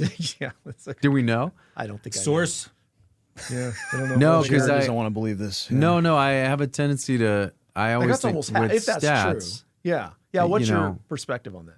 Well, I think you can make stats say what you want, and it depends on how those questions were asked. Yeah, that's true. That's absolutely true. I'm not sure that the 47% number is correct. I think that I think a person that is legitimately a church attending Christian would most likely not think that. I would say that if they're a person who attends once a month, they're probably more likely to think that. Twice a year, they're most positively like that. So I think that's really wise. Yeah, Yeah. I think that's right. don't you think? Yeah. Like, Right. Right. Yeah. It's self-selecting. it is. So it depends on a lot of factors. I'm not sure that that number would probably be real. If it's not, I would have to ask them what Yeah. what Yeah, were their I'm boundaries on this Just test. poking here. No, It's kind of fun. it's not unsurprising. I think that people. Yeah, I mean, altogether different religions. I mean, I think it was they're Bob Godfrey. pantheist. Yeah, I you mean, know. Bob said, did they add Baal to that list? But I think most likely it's a sentimental response of people who just don't want to be mean. Yeah. You know, there's so much worry about that today. Yeah. Right? Like everyone, it's just this culture of niceness where no one wants to offend. Yeah. You know, so you get hit on the spot and you're like, where's this going? And was a picture taken? Who knows? You know, I don't want to be the one to contribute to the meanness. You know? Yeah. And I think people are worried about that. I do too. I think you're Perception. right. So they may or may not actually believe it, but they wouldn't say they don't believe it because they don't want to offend anyone. Because you could walk up to a person not knowing their background and they could be like, hey, what do you think? Is Islam legit? You don't want to get into it because you got to go into Stater Brothers. And so, you know what I'm saying? So it's like, right. well, yeah. And then you go in and get your milk and you go home and you don't think about it. And they're like, see, they all think it. Yeah. Yeah. So I don't know. It's hard to know if those are legit numbers. But I do think the tendency for people to want to be conflict averse and to also not be the person that stands out so much that they get any kind of kickback or any kind of like negative consequences for their views is really strong. So there's a lot of moral cowardice. Yeah. I would say this is more of an example of moral cowardice than it is probably a realistic representation of what people's actual theology are. Yeah, that's a good point. It may be that across the board here, you know, but another one, every Christian has an obligation to join a local church. This is interesting. 36% agreeing in 2022 to 61% agreeing in 2025. Oh, wow. I thought that was interesting, especially that people after have an obligation. Yeah, like seems positive to me. Post-COVID, people are wanting to get back to church, I guess. I'm sure that has a lot to do with the kind of church you're attending, but what are your thoughts? Is it sense of isolation? People want community again? You said that was from 2022 to 2022 was 36, now 61 agreeing. There's an obligation to be in a local church. Yeah. Yeah, I mean, if that's true, that's very positive. I think that's a good thing. Yeah. Yeah. That's a good thing. It could be just a reaction to everything that's gone on in culture, or it could be kind of like, this kind of zeitgeist of loneliness or whatever. But an obligation kind of would indicate that maybe it's not just like I need to be. It's more like I feel like I should. Yeah. And so if you feel obligated to do it, maybe, I don't know, it's a positive thing. They should. Yeah. Yeah. There's a big emphasis in our culture in general in community too, and finding family that's not your family. Yeah. And so I do wonder if that's part of it as well. It's like even being preached from the secular left, like, find your people, Right. Be in a tribe, Right. like that kind of thing. So it could be a general understanding of that, or it could be some kind of theological shift. Yeah, or maybe social sort of media burnout, isolation. People are feeling the need again. I don't know. Be in person with people. Yeah. Yeah, because that's the way humans are intended to be. Yeah. You feel it's like putting your toes in the grass or something. Exactly. It's like, I need to connect with nature. I need to connect with actual community. Yeah. Yeah. Let's be healthy. And it could be just part of that too, that whole thing about health that people are looking for. Yeah. Which I hate to kind of generalize it because I hope it's something more theological and right. spiritual. Exactly. But like, Exactly. Anyway. Yeah. I don't know. Yeah. I'm surprised that number has increased, considering the things going on in our culture with like social media and people being like perpetually online. This idea that I don't And need perpetual virgins. well, just this idea. Thanks, Jarret. Just this idea, like needing to be in a physical place with physical people. Yeah. Like I think like there's a big segment of younger populations that they don't sense that need to be in community with people. It's like, I've got my people online. I know my people online. Right. So if that number's going up despite that kind of influence, I'm surprised. Yeah. Yeah. Very interesting. Yeah. It is interesting. Last one. I agree with this one, but I'll let you guys react. You might say, it's just a stat. But 64% of evangelicals believe everyone's born innocent in the eyes of God. 54% affirm that everyone sins a little, but most people are good by nature. So this is the heresy. This is the Pelagian heresy, right? Or no, is it like tabula rasa? It's like that, clean slate theology. And I actually kind of think this one might be true. Yeah. Because people don't understand the Original original sin because it's not being preached. There you go. And boom. I think that's right the there. reason why. Yeah. Yeah. That's what we concluded in the studio here. It's like, they're getting bits and pieces from the church today. Then you enter all the cultural discussion and all the cultural engagement. So they're not getting a whole picture here. And of course, if you're doing anything on trying to win people, sin is not the thing to do. Not the thing to preach, right? So that's why as Calvinists, we lead with total depravity. That's Oh, right. you're still going to stick around? All right, well, let me tell you something else. That didn't push you away, really? You want me to say it again? Yeah, there's a biblical precedent for that. Jesus kept doing things, and they're like, "You're making people leave." Don't you want to leave too? yeah. He tells the How to disciples. shrink your leave too. church. Yeah. Yeah. What do you think? Yeah. No, that's true. What about you, Dan? What do you think?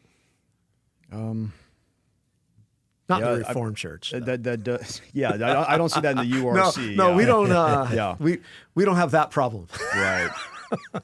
That does make sense to me, just based on where our culture's at. We're mostly good. We're, I know like 20, 30 years ago, that was like the big moral relativity kick in the culture. It was just Right. like, oh, what you do for you is good. What I do for me is good. But yeah, I still think that's part of our core identity as Americans, individualistic. Just like I'm just making my way and I got to figure it out on my own. And that idea of humans being, we're all basically all right. We're all basically pretty good. Mm-hmm. I think I would. What was the exact number on that? Because I'm surprised it's not higher. To be honest with you. Yeah, 64%. 64%. Everyone's innocent. 54%. Everyone sins a little, but most people are basically good. Yeah, I'm curious about the people who think we maybe sin a little. I mean, like looking around at the world and just how messed up it is. I'm always surprised that people think, we're mostly good. That's what gets me. There's a few bad apples, and I'm looking around going, well, what are you guys looking at? Because there's sin everywhere. Like, yeah, that's what I said. I said I can't. In the '90s we all sang, "Listen to your heart." Everyone believed.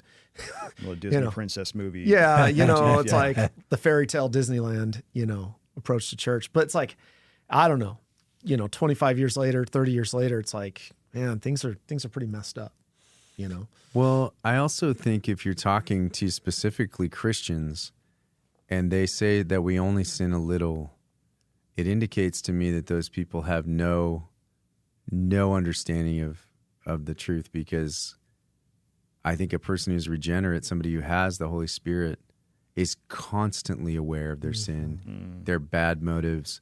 That is like a sign of life. Yeah. And so if these people are answering that we're basically good, they are hardened. Their hearts are hardened, and they're probably not saved. Mm-hmm. And I think that's what I would say to that. Not to be judgmental, but I don't. No, it's right. I think, when Paul says I'm the chief of sinners, it's like, everybody who has been delivered and regenerated knows exactly what. Don't be so hard on yourself, Paul. You're basically good. Listen, bro. Listen, bro. You got to love yourself, Paul. And there are some church fathers you can point at. Like that's what the Catholics would say. Like, well, some of the church fathers say that you're basically good, and it's like, well, just have baptism erase it. Yeah, that's right. Who gives a crap about what the church fathers? Yeah, said? exactly. I'm just kidding. Yeah, so Paul went on like these 3 big giant missionary journeys. He's a martyr. He got killed. He wrote like 2/3 of the New Testament, and he can still say, "I'm a chief of sinners." Yeah, right. Like it's Well, I think it's part of the Christian life too. The closer you get to Christ, the more you understand who He is, the more aware of your sin you become. Yep. And it's actually devastating on some level, and you start to sort of identify with Christ's sufferings, because you recognize more and more what His sacrifice did for you. Yes. And I become so grateful for what Jesus did, because I am a sinner and my heart is never right. And it's always like, I need His grace so desperately. Yes. So anyway, praise God for His grace. Yeah. Praise God for His grace. And the gospel, it's like, we depart all the time in heart. Yeah. And this is why I think, Sunday is so important. Like, we come together, we gather, confess our sins as a body, and receive the forgiveness. It's That's just, right. the announcement of the forgiveness in the gospel. Amen. Word and sacrament. So, Amen. yeah, and that's what, it's what we want Christians to know and understand and enjoy in this life. Like, there's rich provision for you in the gospel. There's rich provision in the ministry. And I get righteously angered, when I see this ministry tampered with the way it is. This is where I'm like, that's where I just go crazy, because this is the one like place of respite and help, and you got them tampering with it and hurting sheep. Yeah. Hurting sheep. So I like those Babylon Bee articles. You have a shepherd's heart. You get defensive of the sheep. I do. And I do too. Like I get mad at it. I get mad at these wolves. Like, and you can see them and you call them out, and it makes you want to be violent, and then it justifies not violent, but don't be. sometimes you want to be violent. Well, I agree. There's those like stories about when someone is oppressing or preying on the sheep. That makes me want to fight, man. Yeah. Oh, I agree. It makes me mad. The good shepherd's got the staff for a reason. Well, and satire is often fighting words anyway, because we know we're like poking the bear. And so it's like, try something. Yeah, we'll poke you. Yeah. Right in the eyeball. Yeah. So, I get mad, and I think that's why I love being part of the Bee. Yeah. Like going back to a comment I think we talked about earlier, but like some people try to make the Babylon Bee like, oh, we love your ministry. We love your ministry. It's like, well, I don't think we're a ministry. I think that we're a company that tells jokes. The ministry is something very particular. Yeah. It's like, I don't think church should be a political club. It shouldn't be a civic institution of like going to the Chamber of Commerce or something. Yeah. It's for a particular function. I agree. In another sense, I think it is. I understand where people are coming from when they say that, because we are Christians doing pre-evangelism and philosophy and trying to break down, these big like philosophical like roadblocks that people have so that they can't get to Jesus. And what we're doing is going, let's attack this roadblock so that when the gospel is preached, it'll go right to the heart, and it's not going to be something that gets stopped by this weird thing. And so that's where I see it being in partnership with ministry, and the other sense that nothing is really sacred or secular. It's like, as a Christian, like what Luther said, like God smiles when a man changes a diaper, like I said earlier. Like, nothing is truly sacred or secular. Everything is sacred. And so what we do all the time is sacred. So I don't know. So I think we partner with ministries. We partner with pastors in order to make it possible for the gospel to go forth. That's my motive. I think, in a lot of ways. I think pre-evangelism is a good way to put it. That you're breaking, like you said, breaking down those barriers, those false philosophies, false teaching, so that when they are exposed to the true ministry in the church, now the avenue is clear for the gospel to take hold in them. That's good. Yeah. That's, I agree. Well, I want to go over a few of the funny ones I just kind of picked out. The greatest hits. Greatest right hits. On. And like, there's so many. Like, it's hard. It's kind of overwhelming to say, okay, which I can't recall in my head, like which ones. That Osteen one always stood out to me. Yeah, there was another one of like way back. Maybe you wrote this, Dan. Of like the hipster pastor. He's a really good looking guy painting. You remember this one? I can't remember the title. I just remember thinking, man, did you guys nail that? Like, yeah. Hipster pastors painting a painting. And was he just sitting on a stool just chatting with you or something? Yeah, like but that? he had like a man bun. Oh, the man bun. He had a man bun. And yeah, hipster pastor just sitting on a stool having a chat with you. Yeah. He's not preaching a sermon. He's just chatting with you. Sharing. Yeah, just sharing what's on his heart. The man bun was great. Yeah, that's man funny. bun, skinny jeans, the V-necks. Yep. It's all good. That was all a thing. Yeah. Thank God those things have passed. Yeah, we might have had a part in putting an end to it. I like to think that's what our lasting There's a few impact things on we this have credit. helped end. Yeah. You killed it. All right. Getting back to the Catholic one. Pope challenges Jesus to debate on whether all religions lead to God. Yeah. That was a good one. That's a recent one. Is it? Yeah, I think with old Pope Francis. It was not the newest Pope. It was it was Francis for sure. Yeah. That Pope said a lot of like vague things.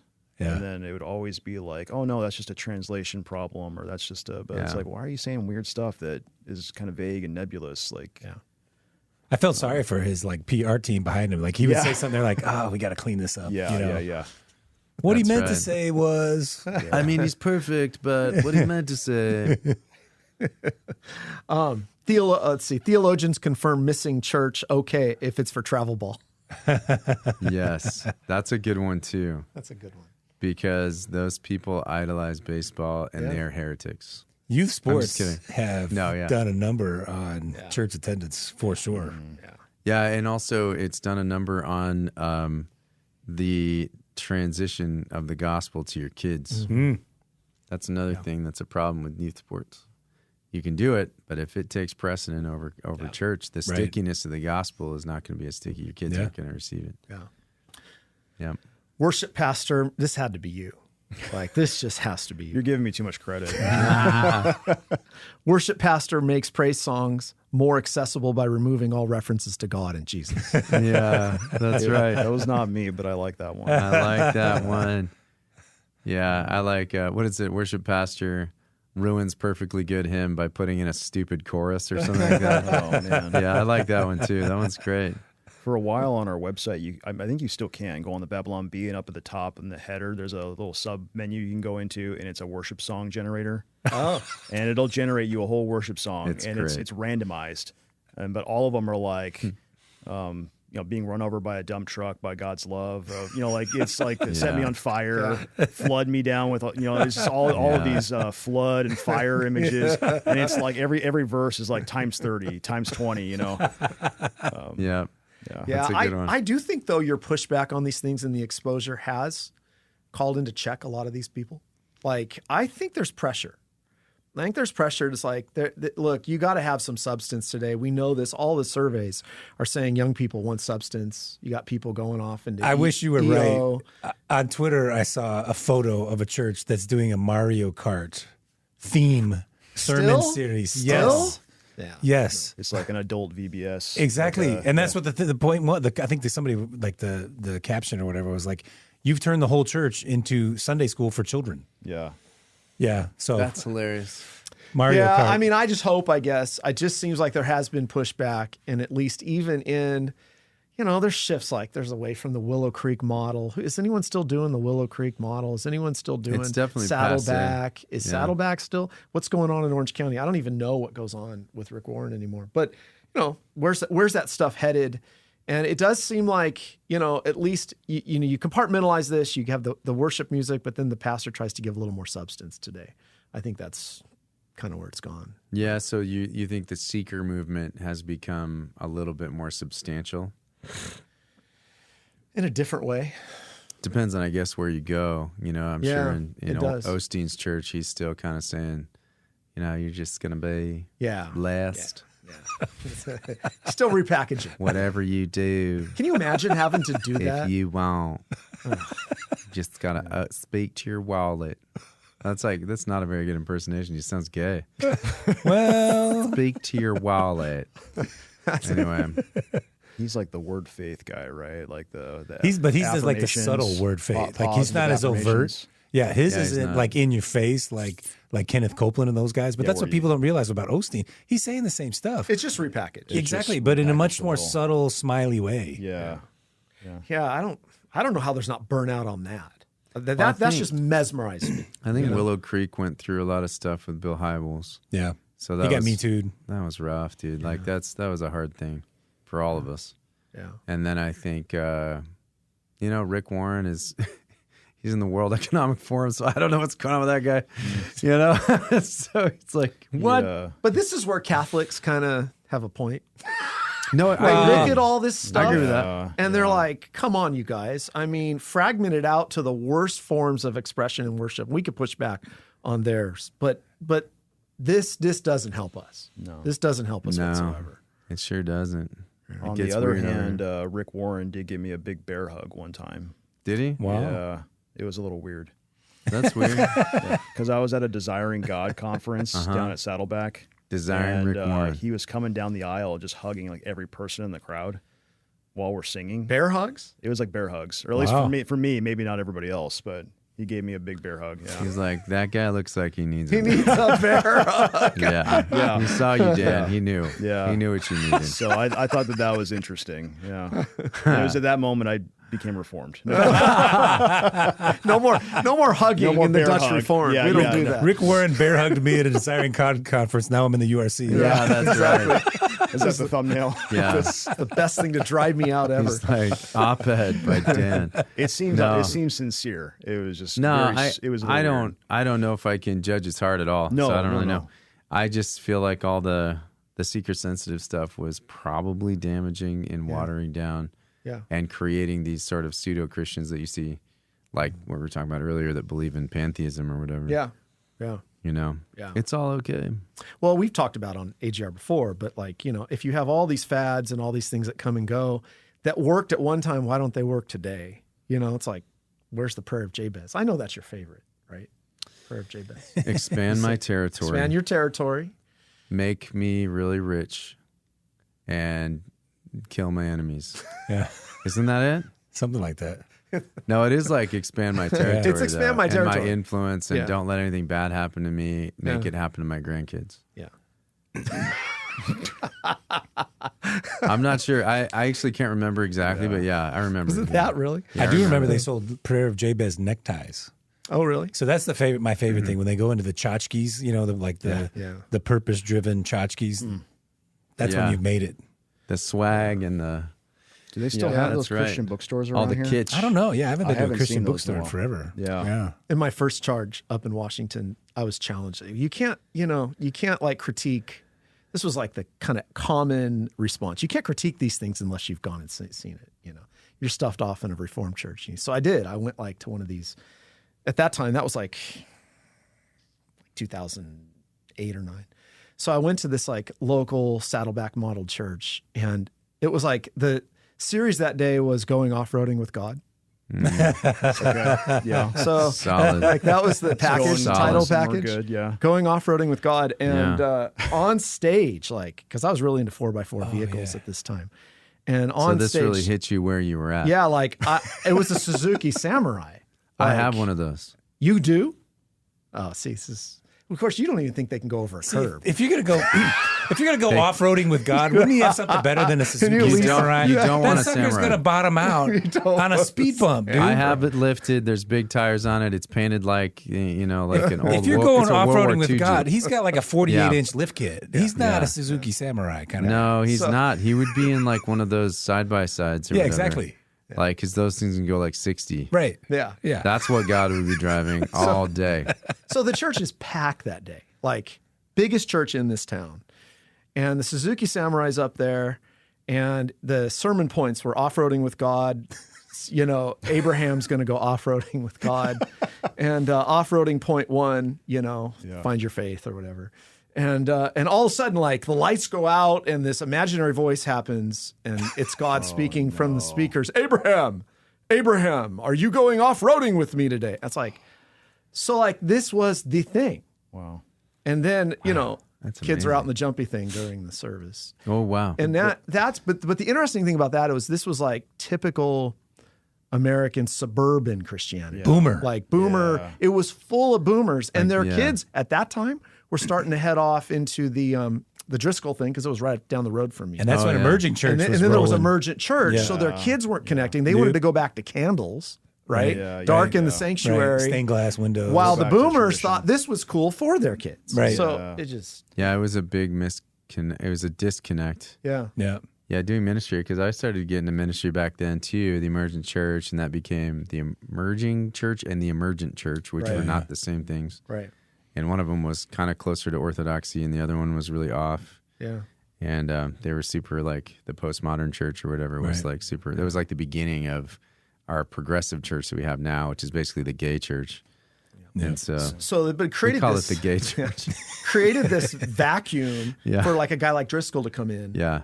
and just beat up men Yep. for being like lazy bums, not loving your wife. And that thing packed out in Seattle like nothing Yeah. Seattle had ever seen. And I had all kinds of people, young people at that time wanting to go down to that. So, it's Yeah. just on every front, this stuff comes at us. in evangelicalism. It's like a pendulum. Yeah. It's just always going back and forth. And for the Babylon Bee, it's been prime comedy. Like I think we did like Stephen Furtick a couple times. Oh. The Elevation that's Church. Dan's favorite guy. Dan Love Borvan. that guy. He just. Oh, really? Yeah. Yeah. Okay, I'm gonna. I'm joking. No, he's my favorite to make fun of. Oh, okay. Yeah. Got it. Yeah. Nobody but yeah. takes himself as seriously as Steve Furtick. Yeah, so Yeah. that's what makes it prime So for true. comedy. Is somebody Yes. who's super self-serious. Totally. That's the person who's prime for comedy. Yes. And like Trump is Yes. very self-important, self-serious. Not only prime, they deserve it. Correct. Yeah.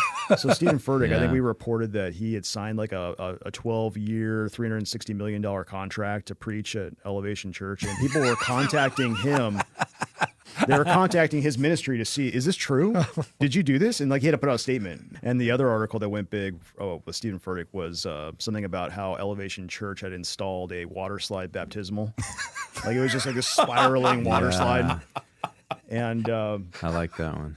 and then like the church is getting emails like when can I see the water slide? Like Hilarious. so I mean you're talking about all that church growth, that pragmatism, the mega church evangelical culture. That's the culture that the Babylon Bee came as a response to. Yeah, Yeah. right. Because I think Right. Kyle had that experience, not that full experience, but like growing up in a big mega church evangelical culture. There's like so many different things to poke fun Right. at. Endless. Yeah. Yeah, I mean, let's set aside distractions, says worship leader surrounded by lasers and fog. That's right. I like that one. Kyle's first article that he ever wrote when the Babylon Bee started was something about the Holy Spirit being unable to move through congregation as fog machine breaks. And it's just like from the very beginning, it's just like, what are we doing? Why is there a fog machine in here? Like, what is going on here? It's just so. Everybody's been asking that since the beginning. Yeah. And I feel like it's always been that way, and the sound guys have just been persisting in the fact that we need it. Sound lighting guys. That's how it works. I don't know. Maybe the worship leaders. Our job's so much harder, man, as reform guys. Like if we hard to only be had reformed. these, It's hard. if we had these accoutrements, we could be so much more effective. Yeah, they don't And like our richer. music, Wow. singing songs. Yes. They don't. People aren't too excited about. But Yeah.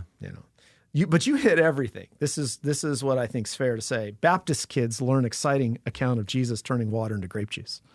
Yeah. So true, Baptists. Yeah. Yep.